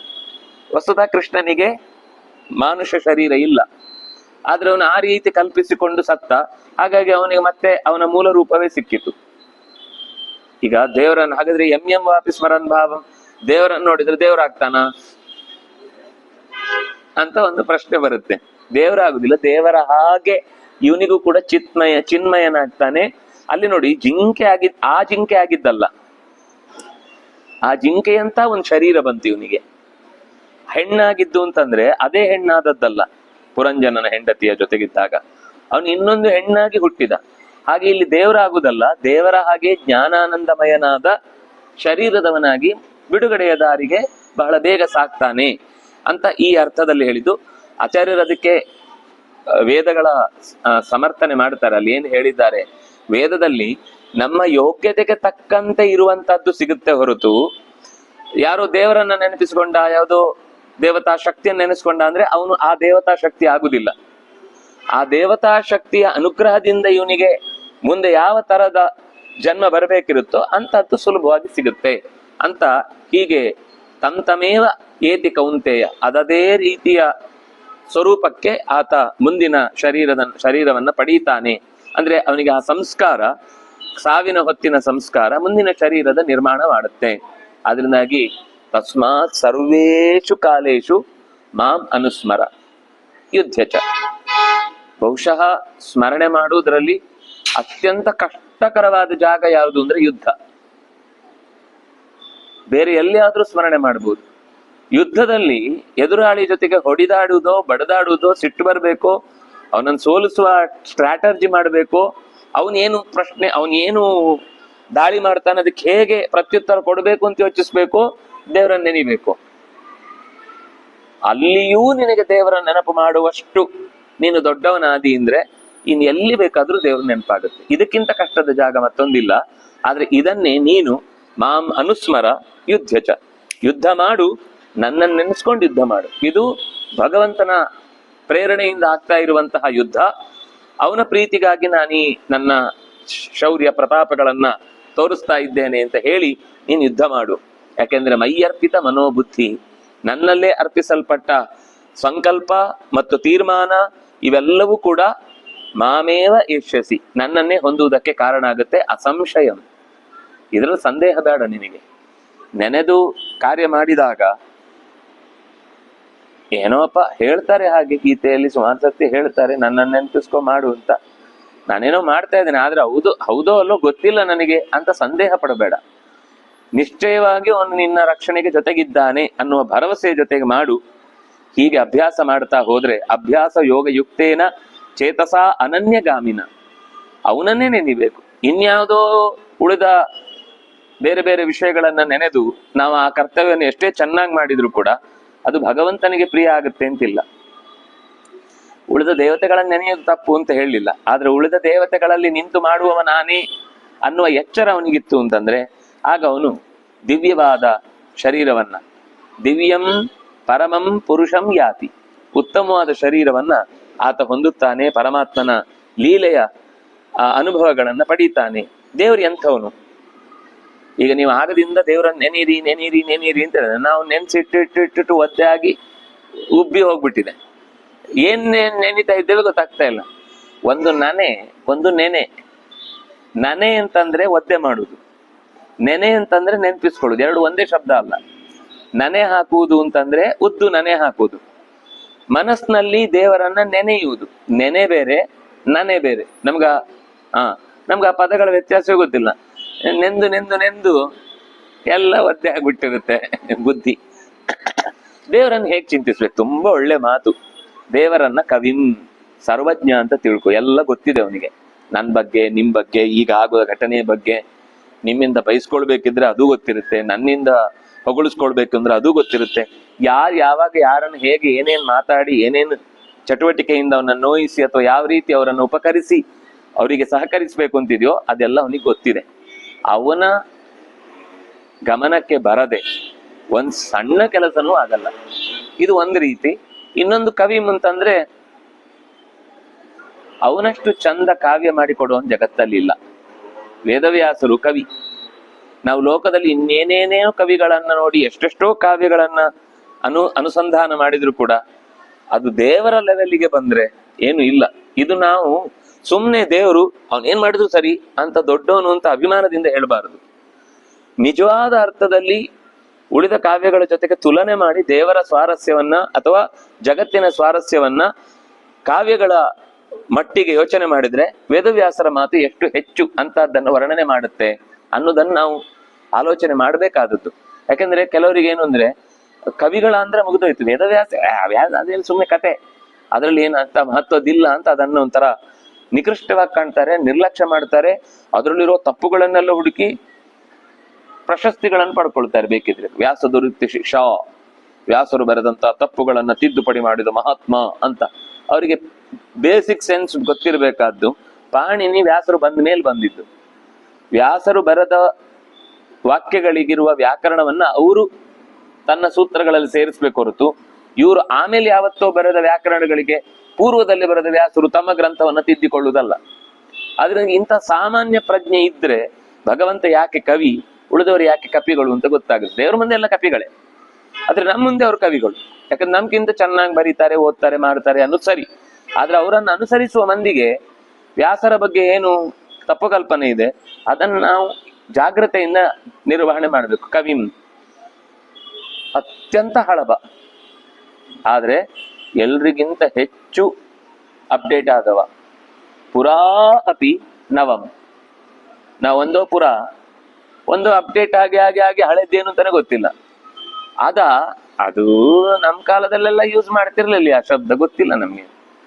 ದೇವರಿಗೆ ಆಗಲ್ಲ, ಅವನಿಗೆ ಹಳೆದು ಗೊತ್ತಿದೆ, ಮುಂದೆ ಬರುವುದು ಗೊತ್ತಿದೆ. ನಿರಂತರ ಪ್ರತಿ ಕಾಲಕ್ಕೂ ಅಪ್ಡೇಟ್ ಆಗುವಂತ ವ್ಯಕ್ತಿ ಯಾರು ಅಂದ್ರೆ ದೇವರು. ಅದಕ್ಕೆ ಅವನಿಗೆ ಪುರಾಣ ಅಂತ ಹೆಸರು. ಅನುಶಾಸಿತ ಅಂದ್ರೆ ಶಾಸ್ತ್ರದ ನಿಯಮಗಳಿಗೆ ಅನುಗುಣವಾಗಿ ಜಗತ್ತನ್ನು ನಿಯಮಿಸುವವ. ತನ್ನ ಸ್ವಾರ್ಥಕ್ಕೆ ಅನುಗುಣವಾಗಿ ಯಾವುದನ್ನು ನಿಯಮಿಸುವ ಅಲ್ಲ. ಜೀವದ ಸ್ವಭಾವಕ್ಕೆ ಅನುಗುಣವಾಗಿ, ಜೀವದ ಕರ್ಮಕ್ಕನುಗುಣವಾಗಿ, ಶಾಸ್ತ್ರದಲ್ಲಿ ಹೇಳಿರುವ ನಿಯಮಕ್ಕನುಗುಣವಾಗಿ ಜಗತ್ತನ್ನು ನಡೆಸ್ತಾನೆ. ಎಲ್ಲ ಅನುಗುಣವಾಗಿ ಏನೇನಿದೆ ಅದೆಲ್ಲವನ್ನು ಅನುಸರಿಸ್ತಾನೆ. ಇದೇ ಕಾಲದಲ್ಲಿ ಅವನಿಗಿಂತ ಸಿಗಬೇಕು, ಆ ಕಾಲವನ್ನು ಅನುಸರಿಸ್ತಾನೆ. ನಂಗೆ ಆಮೇಲೆ ಟೈಮ್ ಇಲ್ಲ, ಈಗಲೇ ಮಾಡ್ಬಿಡ್ತೇನೆ, ಅವನೇನಾದ್ರೂ ಮಾಡ್ಕೊಳ್ಳಿ, ಅದೇ ಕಾಲಕ್ಕೆ ಮಾಡ್ತಾನೆ. ಸ್ವಭಾವಕ್ಕೆ ಅನುಗುಣವಾಗಿ ಅವನ ಸ್ವಭಾವದಲ್ಲಿ ಇಂತಹದ್ದು ಅವನಿಗೆ ಸಿಗಬೇಕು ಅಂತ ಇರುತ್ತೆ. ದೇವರು ಆ ಸ್ವಭಾವಕ್ಕೆ ತಕ್ಕಂತೆ ಅವನಿಗೆ ಕೊಡಬೇಕು. ಇನ್ನು ಕರ್ಮ, ಅವನು ಯಾವುದೋ ಒಂದು ಚಟುವಟಿಕೆ ಮಾಡಿರ್ತಾನೆ, ಅದಕ್ಕೆ ಪ್ರತಿಯಾಗಿ ಕೊಡ್ಬೇಕಿರುತ್ತೆ. ಆ ಕರ್ಮವನ್ನ ಸ್ವಭಾವಕ್ಕೆ ಅನುಗುಣವಾಗಿ ಕಾಲಕ್ಕೆ ಅನುಗುಣವಾಗಿ ಕೊಡ್ಬೇಕು. ಮತ್ತೆ ಅವನಿಗೆ ಕೊಡ್ಬೇಕಾದನ್ನ ಮಾತ್ರ ಕೊಡುದಲ್ಲ, ಏನ್ ಕೊಡ್ತಾನೋ ಅದು ಈ ಎಲ್ಲದಕ್ಕೂ ಅನುಗುಣವಾಗಿರ್ಬೇಕು. ಯೋಚನೆ ಮಾಡಿ, ಒಬ್ಬರದ್ದಲ್ಲ ಇದು ಸಮಸ್ಯೆ. ಈಗ ನಮ್ಮೆಲ್ಲರ ಕರ್ಮಕ್ಕೆ ಅನುಗುಣವಾಗಿ ನಾವು ಇಲ್ಲಿ ಸೇರಿದ್ದೇವೆ. ನಮ್ಮ ಸಮಯವನ್ನ ನಮ್ಮ ಈ ಕೇಳುವಿಕೆಯ ಕರ್ತವ್ಯಕ್ಕೆ ಸರಿಯಾಗಿ ಒಂದು ಜೋಡಿಸಿ ಇಲ್ಲಿ ಸೇರಿಸಿದ್ದಾನಲ್ವಾ. ಕೆಲವರಿಗೆ ಆಗ್ಲಿಲ್ಲ, ಆ ಸಮಯ ಕೂಡಿ ಬರಲಿಲ್ಲ. ಕೆಲವರಿಗೆ ಅದು ಗೊತ್ತಾಗ್ಲಿಲ್ಲ, ಆ ಸಮಯಕ್ಕಿದೆ ಅಂತಾನೆ. ಹೀಗೆ ಒಂದೊಂದು ರೀತಿಯಿಂದ ಸೇರಿಸ್ಬೇಕಾದವರಿಗೆ ಬೇಕಾದ ಎಲ್ಲಾ ಜ್ಞಾನವನ್ನು ಕೊಟ್ಟು ಅವನ ಸ್ವಭಾವಕ್ಕೆ ಇಷ್ಟ ಬರುವ ಹಾಗೆ, ಅವನ ಕರ್ಮಕ್ಕೆ ಒಪ್ಪುವ ಹಾಗೆ, ಅವನ ಕಾಲಕ್ಕೆ ಒಗ್ಗುವ ಹಾಗೆ ಅನೇಕ ಜನರಿಗೆ ಸಂಬಂಧಪಟ್ಟ ಎಲ್ಲರ ಕಾಲಕರ್ಮಗಳು, ಕೇವಲ ಒಬ್ಬೊಬ್ಬರ ಕಾಲಕರ್ಮ ಅಲ್ಲ, ಇಷ್ಟೂ ಜನರದ್ದನ್ನು ಜೋಡಿಸಿ ಇಲ್ಲಿ ಸೇರಿಸಿದ್ದಾನೆ ನಮ್ಮನ್ನ. ಅಂದ್ರೆ ಈ ಸೇರಿಸುವ ಒಂದು ವಿಶಿಷ್ಟವಾದ ಗುಣ ಇದೆಯಲ್ಲ, ಅದು ಭಗವಂತನ ಅನುಶಾಸಿತ ಅವನು. ಅಣೋರಣೀಯಾನ್, ಇದಾಗ್ಲೇ ಹೇಳಿದ ಹಾಗೆ, ಅಣೋರಣೀಯಾನ್, ಅಣುವಿಗಿಂತ ಅಣು. ಅದರಿಂದಾಗಿ ಪರಮ ಸತ್ಯ ಮತ್ತು ಪರಮ ಶಾಶ್ವತ ಅವನೊಬ್ಬನೇ. ಯಾಕೆಂದ್ರೆ ಅಣುಗಳಿಗಿಂತ ಅಣೀಯಾನ್, ಇನ್ನು ಅವನಿಗಿಂತ ಅಣಿಯಾದ ಚಿಕ್ಕದಾದ ಮತ್ತೊಂದು ವಸ್ತು ಇಲ್ಲ. ಸಂ ಅನುಸ್ಮರೇತ್, ಹೀಗೆ ಅಂತ ಅವನನ್ನ ಸ್ಮರೇತ್, ಯೋಚಿಸ್ಬೇಕು. ಇನ್ನೇನು ಯೋಚಿಸ್ಬೇಕು? ಸರ್ವಸ್ಯ ಧಾತಾರಂ, ಧಾತ ಅಂದ್ರೆ ಹೊತ್ತವ, ಸರ್ವಸ್ಯ ಜಗತ್ತಿನಲ್ಲಿರುವ ಎಲ್ಲವನ್ನು ಹೊತ್ತವ. ಅಚಿಂತ್ಯಂ, ಎಷ್ಟು ಚಿಂತಿಸಿದ್ರು ಅವನ ಬಗ್ಗೆ ತಿಳ್ಕೊಂಡಾಯ್ತು ಅಂತಿಲ್ಲ. ನಾನು ದೇವರನ್ನ ಇಷ್ಟು ತಿಳ್ಕೊಂಡಿದ್ದೇನೆ, ನನಗೆ ಎಷ್ಟು ಗೊತ್ತಿದೆ. ಯಾರು ನಮ್ಮ ಜೊತೆಗಿದ್ದವ್ರಿಗೆ ಪಾಪ ಏನು ಗೊತ್ತಾಗಲ್ಲ. ನಾವನ್ ಗೊತ್ತಿದ್ವಿ, ಇಷ್ಟು ಗೊತ್ತಿದೆ ನನಗೆ, ಅವನಿಗೆ ಎಂಥದ್ದು ಗೊತ್ತಿಲ್ಲ, ನನ್ಗೆಲ್ಲ ಗೊತ್ತಿದೆ ಅಂತ ಅನ್ಲಿಕ್ಕೆ ಶುರುವಾಗುತ್ತೆ. ಅವನಿಗೆ ಏನು ಅಂತವ್ರ ಒಂದ್ 5 ಜನ ಸಿಕ್ಬಿಡ್ತಾರಾ, ಅದಾ ನಿಮ್ಗೆ ಭಾರಿ ಗೊತ್ತುಂಟು ಮಾರ್ರೆ ಅಂತ ಒಂದ್ 2 ಸರ್ತಿ ಹೇಳ್ತಾರೆ, 3 ಸರ್ತಿ ಹೇಳ್ತಾರೆ, 5ನೇವ್ರು ಹೇಳ್ತಾರೆ, 10ನೇವ್ರು ಹೇಳ್ತಾರೆ. ಅಷ್ಟೊತ್ತಿಗೆ ಕೇಶವೋವಾ ವಾಸವೋವಾಹಂ ಅಂತ ಶುರುವಾಗುತ್ತೆ. ನಾನು ಕೇಶವನು, ಇಂದ್ರನು, ಚಂದ್ರನು, ಯಮನು, ನಿರುತಿಯೋ ಯಾರೋ ಒಬ್ಬ ಇರಬೇಕು ಅಂತ. ಯಾಕಂದ್ರೆ 10 ಜನ ಹೇಳೋ ಅಷ್ಟೊತ್ತಿಗೆ ಗೊತ್ತೇ ಇಲ್ಲದೆ ಅದೇ ಉಬ್ಬಿ ಬಿಡುತ್ತೆ. ಅವನು ಹೇಳ್ತಾನೆ ಅಚಿಂತ್ಯಂ, ಯಮನಿಗೂ ಸಿಕ್ಕಿದವನಲ್ಲ ನಾನು, ಇಂದ್ರನಿಗೂ ದೊರಕಿದವನಲ್ಲ ನಾನು. ಲಕ್ಷ್ಮಿ ಈಗಲೂ ಯೋಚನೆ ಮಾಡ್ತಾ ಇದ್ದಲ್ಲ, ಕ್ಷೀಣ ದೀಕ್ಷೆಯಲ್ಲಿ ಒಂದು ಚೂರು ಕ್ಷೀಣತೆಯನ್ನು ಹೊಂದದೆ ನಿರಂತರ ದೇವರನ್ನು ತಿಳಿದು ತಿಳಿದು ತಿಳಿದು ತಿಳಿದು ಇನ್ನೂ ಮುಗಿಸ್ಲಿಲ್ಲ ಅವಳ ಅಧ್ಯಯನ ಕ್ರಮ. ಅದರಿಂದಾಗಿ ಅಚಿಂತ್ಯಂ, ದೇವರನ್ನ ತಿಳಿದು ಮುಗಿಯುವುದು ಅಂತಿಲ್ಲ. ಆಮೇಲೆ ಅರೂಪಂ, ಅಚಿಂತ್ಯ ರೂಪಂ, ಅಚಂತ್ಯ ರೂಪಂ ಆದಿತ್ಯವರ್ಣಂ. ಹಾಗಾದ್ರೆ ನೀವು ನೋಡಿ, ತಿಳಿಲಿಕ್ಕಾಗುದಿಲ್ಲ ಅಂತ ಹೇಳಿ ತಿಳ್ಕೊಳ್ಳಿ ಅಂತ ಏನ್ ಹೇಳುದು? ಇಷ್ಟೊತ್ತು ಚುಟೂರು ಹೇಳ್ತಿದ್ರಿ, ಅವನಿಗೆ ಒಳ್ಳೆ ಶಬ್ದ ಜ್ಞಾನ ಇದೆ, ಎಲ್ಲದರ ತಿಳುವಳಿಕೆ ಇದೆ, ಒಳ್ಳೆ ಕವಿ ಅವನು, ಅವನಿಗೆ ಏನು ಹಳಬನಾಗಿದ್ರು ತುಂಬಾ ಅಪ್ಡೇಟ್ ಆಗಿದ್ದಾನೆ, ಎಲ್ಲವನ್ನು ಕಾಲಕ್ಕೆ ಸರಿಯಾಗಿ, ಕರ್ಮಕ್ಕೆ ಸರಿಯಾಗಿ, ಸ್ವಭಾವಕ್ಕೆ ಅನುಸಾರವಾಗಿ ನಡೆಸ್ಕೊಂಡು ಹೋಗ್ತಾನೆ, ಎಲ್ಲದಕ್ಕಿಂತ ಅತ್ಯಂತ ಸೂಕ್ಷ್ಮನಾಗಿದ್ದಾನೆ, ಎಲ್ಲದರ ಆಧಾರಭೂತನಾಗಿದ್ದಾನೆ. ಆದ್ರೆ ಎಷ್ಟು ತಿಳಿದ್ರು ಅವನನ್ನು ತಿಳಿಲಿಕ್ಕಾಗುದಿಲ್ಲ. ಹಾಗಾದ್ರೆ ಇಷ್ಟು ತಿಳಿದಿದ್ದೇನು? ತಿಳಿದಿದ್ ಸರಿ, ಅಚಿಂತ್ಯ ಅಂದ್ರೆ ತಿಳಿಲಿಕ್ಕೇ ಬರುದಿಲ್ಲ ಅನ್ನೋ ಅರ್ಥದಲ್ಲಿ ಹೇಳಿದ್ದಲ್ಲ, ತಿಳಿದು ಮುಗಿಸ್ಲಿಕ್ಕಾಗುದಿಲ್ಲ ಹೇಳಿದ್. ಈಗ ಇದೆಲ್ಲ ಒಂದೊಂದು ಗುಣ, ಇಲ್ಲಿಗೆ ಮುಗಿಯುವುದಿಲ್ಲ. ದೇವರನ್ನ ನಾನೊಂದು ಈ ಶ್ಲೋಕದಲ್ಲಿ 9ನೇ ಶ್ಲೋಕದಲ್ಲಿ 8ನೇ ಅಧ್ಯಾಯದಲ್ಲಿ ಏನ್ ಹೇಳಿದ್ದಾರೋ ಅದನ್ನು ತಿಳ್ಕೊಂಡ್ರೆ ಮತ್ತೆ ಜಗತ್ತಿನಲ್ಲಿ ಏನನ್ನು ಭಗವಂತನ ಬಗ್ಗೆ ತಿಳ್ಕೊಳ್ಬೇಕಾಗಿಲ್ಲ, ಹಾಗಾಗುದಿಲ್ಲ. ಇದು ಒಂದು ಸಣ್ಣ ಪೀಸ್, ದೇವರನ್ನ ತಿಳ್ಕೊಳ್ಳಿಕ್ಕೆ ಇರುವಂತಹ ಅತ್ಯಂತ ಸೂಕ್ಷ್ಮವಾದ ಒಂದು ಅಂಶ. ನೀವು ವಿಷ್ಣು ಸಹಸ್ರನಾಮ ಓದಿದ್ರೆ ಪ್ರತಿ ಗುಣಗಳು ಭಗವಂತನ 16 ಗುಣಗಳನ್ನ ಹೇಳುತ್ತೆ. ಅದೆಲ್ಲ ಇಲ್ಲಿ ಬಂದಿಲ್ಲ. ಆದ್ರೆ ಯಾವ್ದು ತಿಳ್ಕೊಂಡ್ರೆ ನಮ್ಗೆ ಅಗತ್ಯವಾದ ಗುಣವನ್ನು ತಿಳ್ಕೊಳ್ಳೇಬೇಕಿತ್ತೋ ಅದಂತೂ ಅಷ್ಟು ಗೊತ್ತಾಯ್ತು. ಅದನ್ನಾಗ ಅವನನ್ನು ತಿಳಿದು ಮುಗಿಸ್ಲಿಲ್ಲ ಅಂತ ಹೇಳಿದ್ದು. ಈಗ ಕವಿಮ್ ಅನ್ನೋ ಶಬ್ದಕ್ಕೆ ನಾವು ಜನರಲ್ ಆಗಿ ಸರ್ವಜ್ಞ ಅಂತ ಹೇಳಿದ್ವಿ. ಸರ್ವ ಅಂದ್ರೆ ಯಾವುದು ಗೊತ್ತಾ? ನಮ್ಗೆ ಸರ್ವ ಅಂದ್ರೆ ಸರ್ವ ಅಂತ ಗೊತ್ತಷ್ಟೇ. ಸರ್ವ ಅಂದ್ರೆ ಬರೀ ನಾವು ಈಗ ಇರುವ ಇಷ್ಟು ಜಾಗದಲ್ಲೇ ಎಷ್ಟು ವಸ್ತುಗಳಿವೆ ಅಂತ ನಮ್ಗೆ ಗೊತ್ತಿಲ್ಲ. ಸರಿ, ಒಂದು ವಸ್ತು ಗೊತ್ತಿದ್ರು ಇದ್ರೊಳಗೆ ಏನೇನ್ ನಡೀತಾ ಇದೆ ಅನ್ನೋ ನಮ್ಗೆ ಗೊತ್ತಿಲ್ಲ. ಇದರಲ್ಲಿ ಎಷ್ಟು ಫೀಚರ್ ಇದೆ ಈ ಮೊಬೈಲ್ ಅಲ್ಲಿ, ಇದರಲ್ಲಿ ಏನೇನು ಲೋಹಗಳನ್ನು ಬಳಸಿದ್ದಾರೆ, ಯಾವ ಕಂಡಕ್ಟರ್ ಅನ್ನ, ಸೆಮಿ ಕಂಡಕ್ಟರ್ ಅನ್ನ ಅಥವಾ ಅದರ ಮೆದರ್ ಬೋರ್ಡ್ ಅನ್ನ, ಇದನ್ನೆಲ್ಲ ಯಾವ ಯಾವ ಪದಾರ್ಥದಿಂದ ಮಾಡಿದ್ದಾರೆ ಅಂತದ್ದು ಗೊತ್ತಿಲ್ಲ ನನ್ಗೆ. ಆದ್ರೆ ಅವನಿಗೆಲ್ಲವೂ ಗೊತ್ತು. ನಮಗೆ ಕವಿ ಅಂದ್ರೆ ಹೇಗೆ ಗೊತ್ತಿದೆ ಅಂದ್ರೆ ಜನರಲ್ ಆಗಿ ಗೊತ್ತಿದೆ, ಸಾಮಾನ್ಯವಾಗಿ ಗೊತ್ತಿದೆ. ಆದ್ರೆ ಅದರ ಅಸಾಮಾನ್ಯವಾದ ಒಳಗಿನ ಗುಣಗಳೇನಿದೆ ಇದು ಗೊತ್ತಿಲ್ಲ. ಅದನ್ನಾಗಿ ಒಂದು ಶಬ್ದದಿಂದ, ಒಂದು ಮುಖದಿಂದ ಅವನನ್ನ ತಿಳ್ಕೊಂಡ್ರು ಕೂಡ ಇನ್ನಿರುವ 106 ಮುಖಗಳು ನಮಗೆ ಅಚಿಂತ್ಯ ಆದ್ರಿಂದಾಗಿ ಅವನನ್ನ ಅಚಿಂತ್ಯ ರೂಪಂ. ಕೆಲವು ಯಾರಿಗೂ ಗೊತ್ತಾಗಲ್ಲ, ಅವನಿಗೆ ಮಾತ್ರ ಗೊತ್ತಿರುತ್ತೆ. ಕೇವಲ ಈಶ್ವರ ದೃಷ್ಟಾಂ, ಈಶ್ವರನಿಂದ ಮಾತ್ರ ನೋಡಲ್ಪಡುವ ಕೆಲವು ಗುಣಗಳಿವೆ. ಅದು ಪ್ರಾಣನಿಗೂ ಗೊತ್ತಿಲ್ಲ, ಲಕ್ಷ್ಮಿಗೂ ಗೊತ್ತಿಲ್ಲ, ಅವನಿಗೆ ಮಾತ್ರ ಗೊತ್ತಿರುತ್ತೆ. ಅದು ಮಹಾಭಾರತದಲ್ಲಿ ಅಂತಹ ವಿಶೇಷವಾದ ಗುಣಗಳಿದೆ ಅಂತ ಆಚಾರ್ಯರು ಹೇಳ್ತಾರೆ. ಅದರಲ್ಲಿಯೂ ಪ್ರಾಣದೇವರಿಗೆ ಲಕ್ಷ್ಮಿಗೂ ಗೊತ್ತಾಗದೇ ಇರುವಷ್ಟು ಅಪೂರ್ವವಾದ ರಹಸ್ಯ ಸಂಗತಿಗಳಿವೆ ಅಂತ. ಹೌದು, ಕೆಲವರಿಗೆ ಕೆಲವು ಭಾಗ ಗೊತ್ತಾಗುತ್ತೆ. ಯಾರು ಈಗ ಸಸ್ಯಶಾಸ್ತ್ರಜ್ಞ ಇದ್ರೆ ಹೌದು, ಲಕ್ಷ್ಮಿ ಗೊತ್ತಾಗುತ್ತೆ, ರುದ್ರದೇವರಿಗೆ ಗೊತ್ತಾಗಿದ್ದಕ್ಕಿಂತ ಹೆಚ್ಚು ಗೊತ್ತಾಗುತ್ತೆ. ಆದ್ರೆ ಲಕ್ಷ್ಮಿಗೂ ಗೊತ್ತಾಗದ್ದು ಇರುತ್ತೆ ಅಂತ ಹೇಳಿದ್ದು ಇಲ್ಲಿ.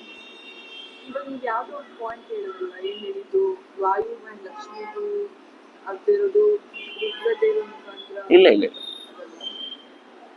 ಲಕ್ಷ್ಮಿಗೆ ಲೋಕದಲ್ಲಿ ಜಡ ಪ್ರಕೃತಿ ಏನಿದೆ ಎಲ್ಲವೂ ಗೊತ್ತಾಗುತ್ತೆ.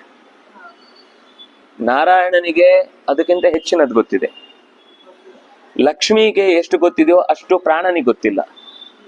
ಪ್ರಾಣನಿಗೆ ಎಷ್ಟು ಗೊತ್ತಿದೆ ಅಷ್ಟು ರುದ್ರನಿಗೆ ಗೊತ್ತಿಲ್ಲ. ರುದ್ರನಿಗೆ ಎಷ್ಟು ಗೊತ್ತಿದೆ ಅದು ಅಷ್ಟು ಇಂದ್ರನಿಗೆ ಗೊತ್ತಿಲ್ಲ. ಇಂದ್ರನಿಗೆ ಎಷ್ಟು ಗೊತ್ತಿದೆಯೋ ಅಷ್ಟು ದಿಗ್ದೇವತೆಗಳಿಗೆ ಉಳಿದವರಿಗೆ ಗೊತ್ತಿಲ್ಲ. ಅವ್ರಿಗೆ ಎಷ್ಟು ಗೊತ್ತಿದೆಯೋ ಅವರಿಗಿಂತ ಕೆಳಗಿನ ಮಟ್ಟದಲ್ಲಿರುವಂತಹ ಭೂತಾಧಿಪತಿಗಳಿಗೆ ಯಾರಿದ್ದಾರೋ ಅವ್ರಿಗೆ ಗೊತ್ತಿಲ್ಲ. ಅವರಿಗಿಂತ ಕೆಳಗೆ ಮತ್ತೆ ಗಂಧರ್ವರು, ಅವರಿಗಿಂತ ಕೆಳಗೆ ಬಂದ್ರೆ ಚಕ್ರವರ್ತಿಗಳು, ಅವರಿಗಿಂತ ಕೆಳಗೆ ಬಂದ್ರೆ ಮನುಷ್ಯರು. ಆ ಮನುಷ್ಯರಲ್ಲೂ ಮತ್ತೆ 106 ವಿಭಾಗಗಳು ಬರ್ತಾರೆ. ಶ್ರೇಷ್ಠ ಮನುಷ್ಯರು, ಮಧ್ಯಮ ಮನುಷ್ಯರು, ಮಧ್ಯಮ ಮಧ್ಯಮ ಮಧ್ಯಮ ಮನುಷ್ಯರು, ಮಧ್ಯಮ ಮಧ್ಯಮ ಮಧ್ಯಮ ಮಧ್ಯಮ ಅಧಮ ಮನುಷ್ಯರು ಅಂತ ಬಿಡಿಸ್ಕೊಂಡು ಹೋದ್ರೆ ಒಂದಿಷ್ಟು ರಾಶಿ ಬೀಳುತ್ತೆ. ಅದ್ರಲ್ಲಿ ನಾವೆಲ್ಲೋ ಉಫ್ ಅಂತ ಊದಿದ್ರೆ ಕೊನೆಯಲ್ಲಿ ಉಳಿದಿರುತ್ತಲ್ಲ ಕಸತ್ತರ, ಅಲ್ಲೆಲ್ಲೋ ನಾವಿರ್ತೀವಿ.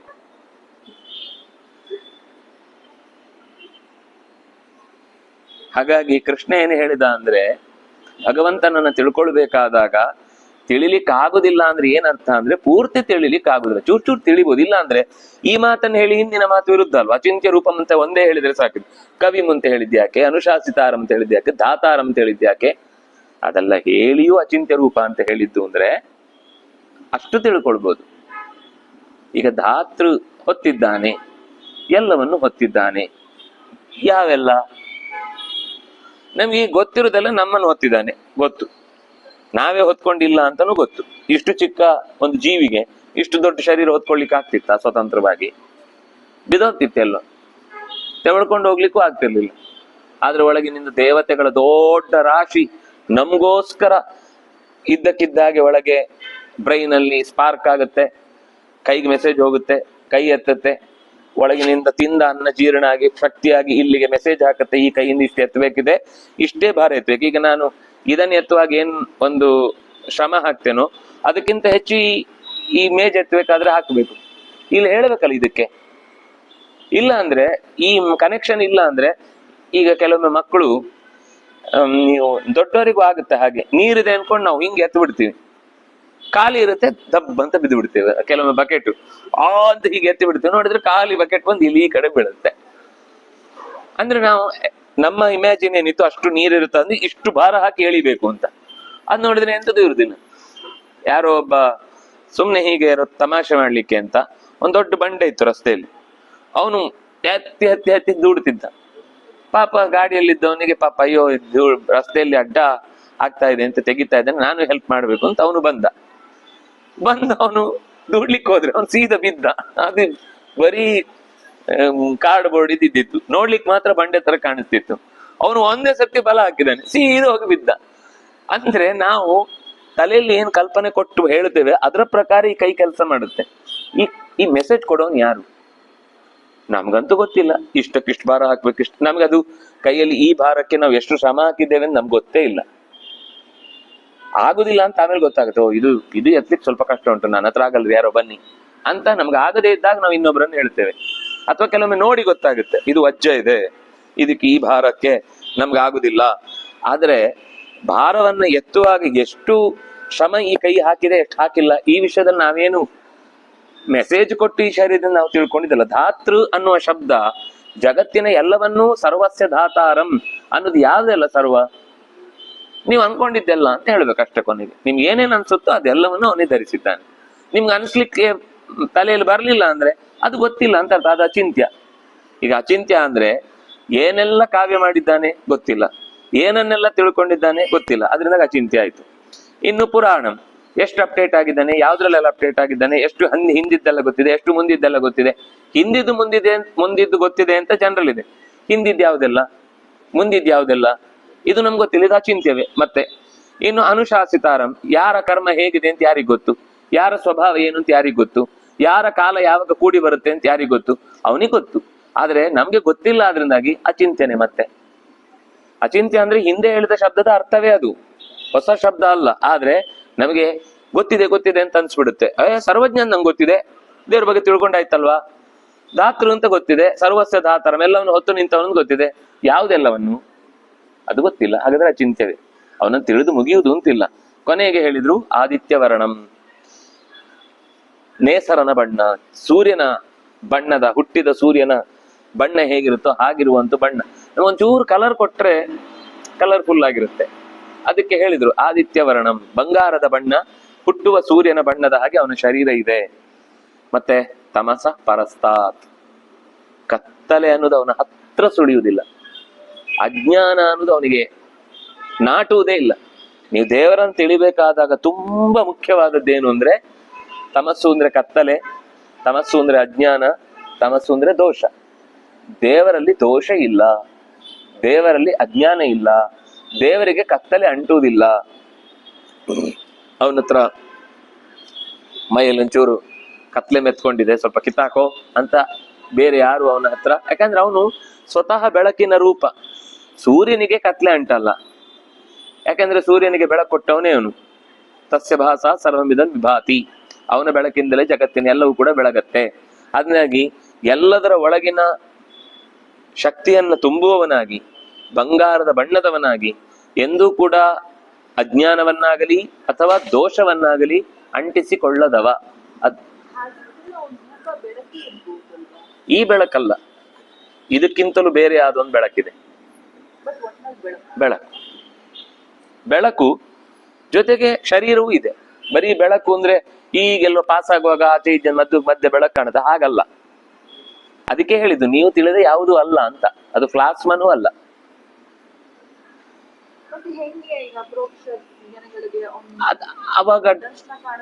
ಆವಾಗ ಅದು ಗೊತ್ತಾಗುತ್ತೆ. ಈಗ ಯಾಕೆ ಟೆನ್ಷನ್ ಅಂದ್ರೆ ನಮ್ಗೆ ಗೊತ್ತಾಗುದಿಲ್ಲ, ಅವ್ರು ಹೇಳಿದ್ರು ಗೊತ್ತಾಗಲ್ಲ. ಭಗವಂತನಿಗೆ ಗೊತ್ತಾದ ಹಾಗೆ ನಮ್ಗೆ ಮಾತಾಡ್ಬೇಕ ಚೂರ.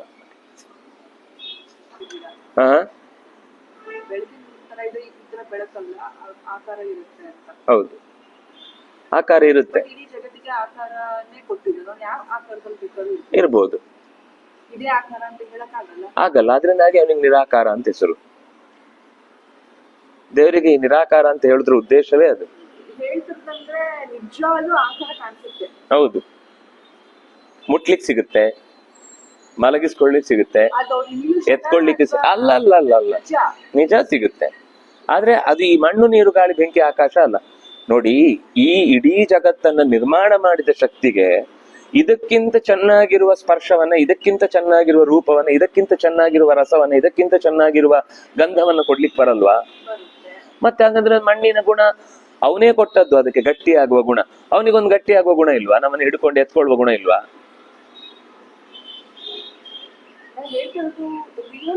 ರಿಯಲ್ ಆಗಿ ಕಾಣುತ್ತೆ, ಈ ತರನೇ ಕಾಣುತ್ತೆ. ಆದ್ರೆ ಈ ತರ ಕಾಣಬೇಕು ಅಂದ್ರೆ ಇದಲ್ಲ, ಈಗ ಕಾಣೋ ಯಾವುದೂ ಅಲ್ಲ, ಏನೋ ಬೇರೆ.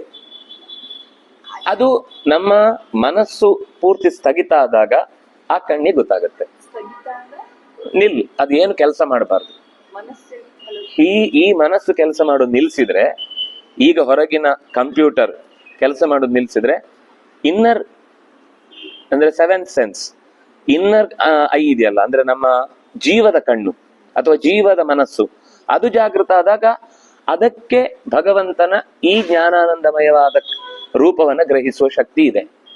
ಈ ಕಣ್ಣಿಗಿಲ್ಲ. ಆ ಕಣ್ಣು ಎಚ್ಚರ ಆಗ್ಬೇಕು ಅಂದ್ರೆ ಮನಸ್ಸು ಪೂರ್ತಿ ನಿಂತೋಗ್ಬೇಕು. ಅಲ್ಲ, ಈ ಕಣ್ಣಿಂದಲೇ ಅದನ್ನು ಕಾಣ್ಲಿಕ್ಕಾಗತ್ತೆ. ಅವನಿಗೆ ಇದು ಜಾಗೃತ ಆದಾಗ, ಈ ಮನಸ್ಸು ಸ್ಥಗನಗೊಂಡು ಮನಸ್ಸಿನಿಂದಲೇ, ಜೀವದ ಮನಸ್ಸಿನಿಂದಲೇ ಈ ಕಣ್ಣು ಕೆಲಸ ಮಾಡ್ಲಿಕ್ಕೆ ಶುರು ಮಾಡಿದಾಗ ಎಲ್ಲವೂ ಯಥಾ ಪ್ರಕಾರ ಕಾಣುತ್ತೆ.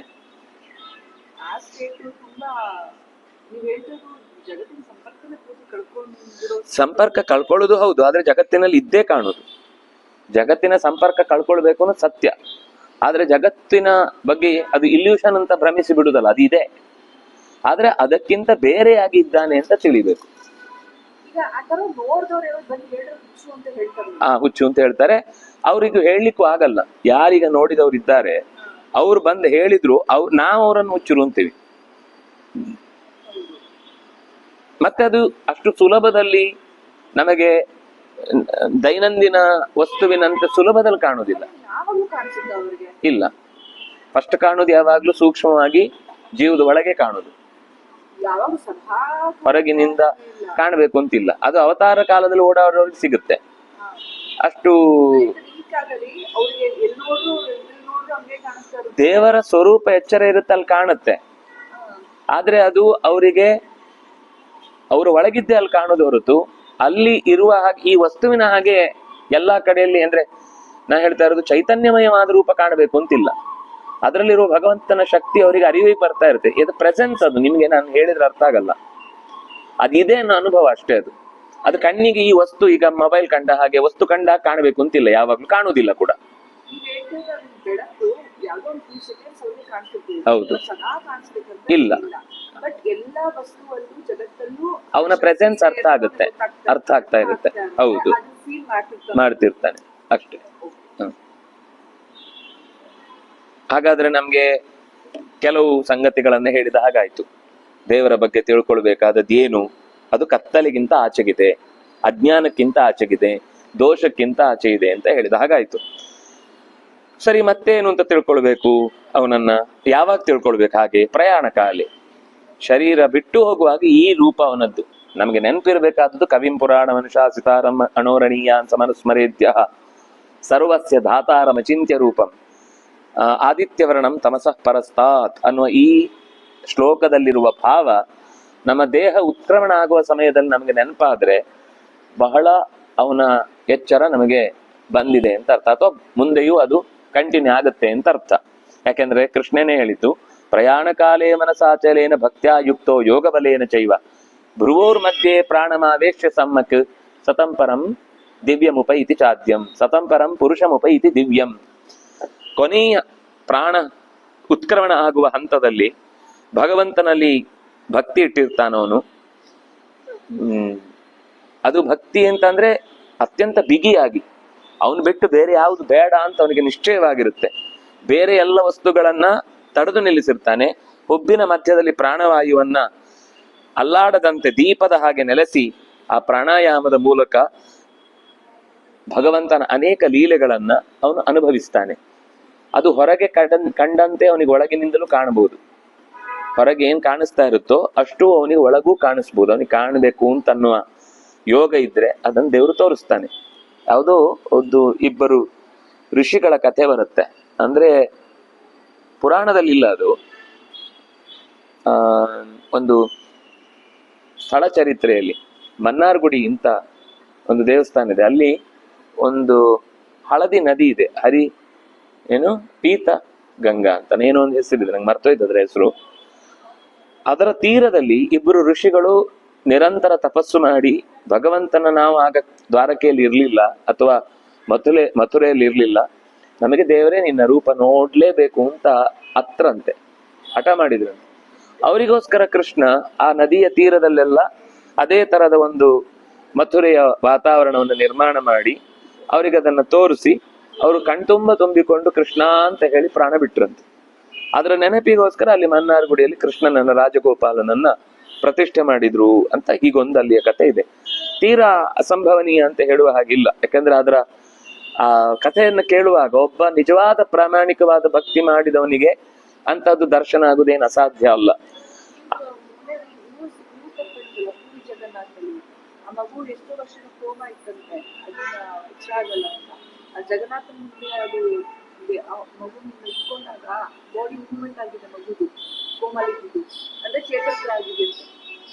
ಆಗತ್ತೆ ಹಾಗೆ.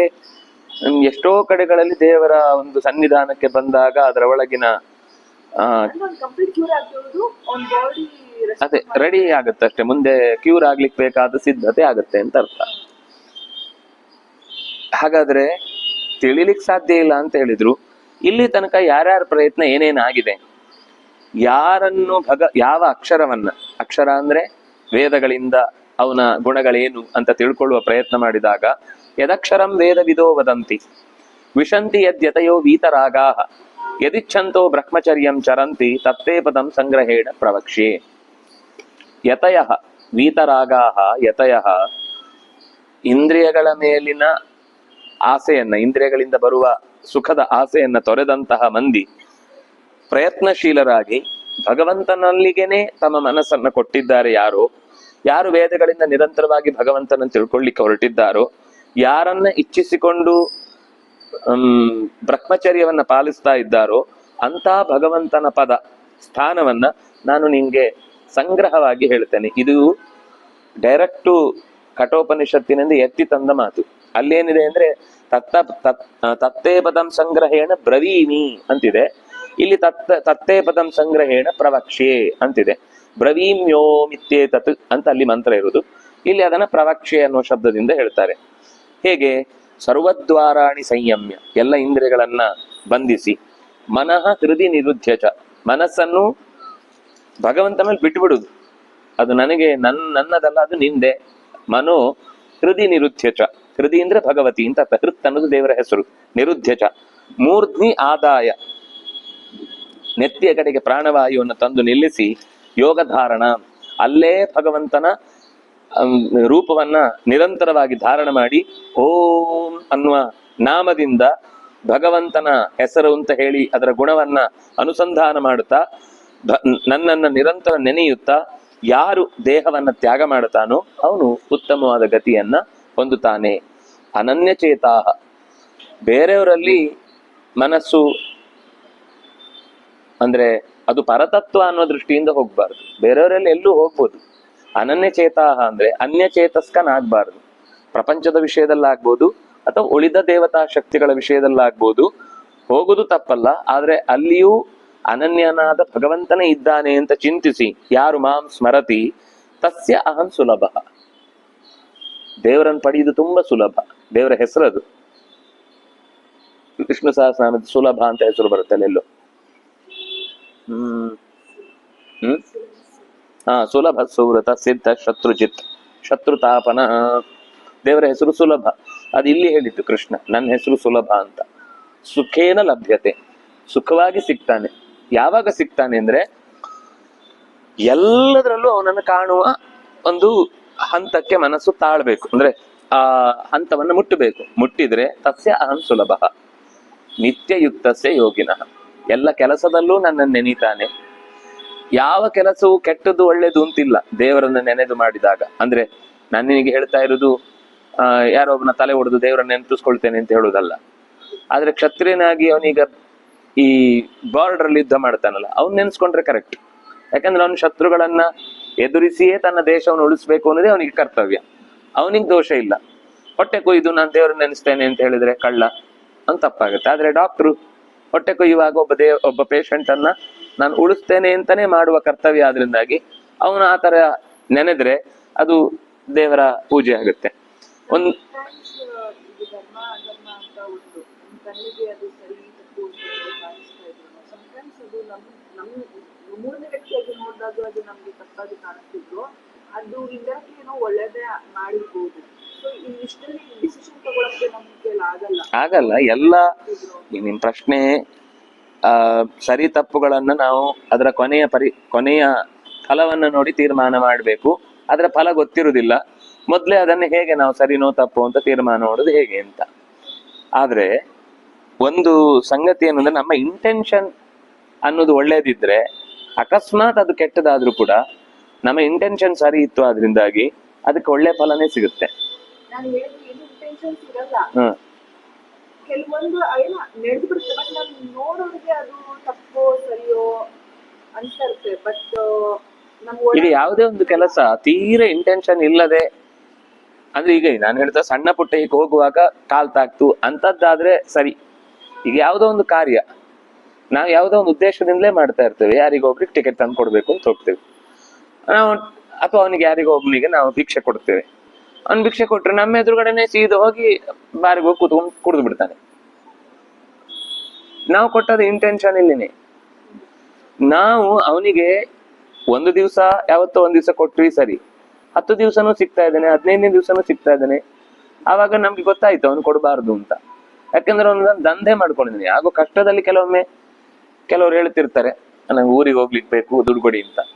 ಒಂದ್ 15 ದಿವಸ ಆದ್ಮೇಲೆ ಮತ್ತೆ ನಮ್ಮ ಹತ್ರ ನನಗೆ ಊರಿಗೆ ಹೋಗಿ ಬರ್ಲಿಲ್ವ ಅಂತ ಕೇಳಿದ್ರೆ, ಇಲ್ಲ ಸರ್ ಹೋಗಿದ್ದೆ ಮತ್ತೆ ಬಂದೆ ಅಂತಾನೆ. ನೀ ಬರ್ಬೇಡ ಮಾರೆ, ಒಳ್ಳೆ ಇರಿ, ಇಲ್ಲಿ ಯಾಕೆ ಬೇಡ್ಲಿಕ್ಕೆ ಬರ್ತಿ ಅಂತ ಜೋರು ಮಾಡಿ ಕಳಿಸ್ಬೇಕಾಗತ್ತೆ. ಅಂತ ಸಂದರ್ಭದಲ್ಲಿ ನಮ್ಗೆ ಗೊತ್ತಾಗುತ್ತೆ ಅವ್ನು ತಪ್ಪು ಮಾಡಿದ್ದು ಅಂತ. ಆಗ ನಾವ್ ಇಂಟೆನ್ಷನ್ ಎಲ್ಲ ಕೊಡಬಾರ್ದು.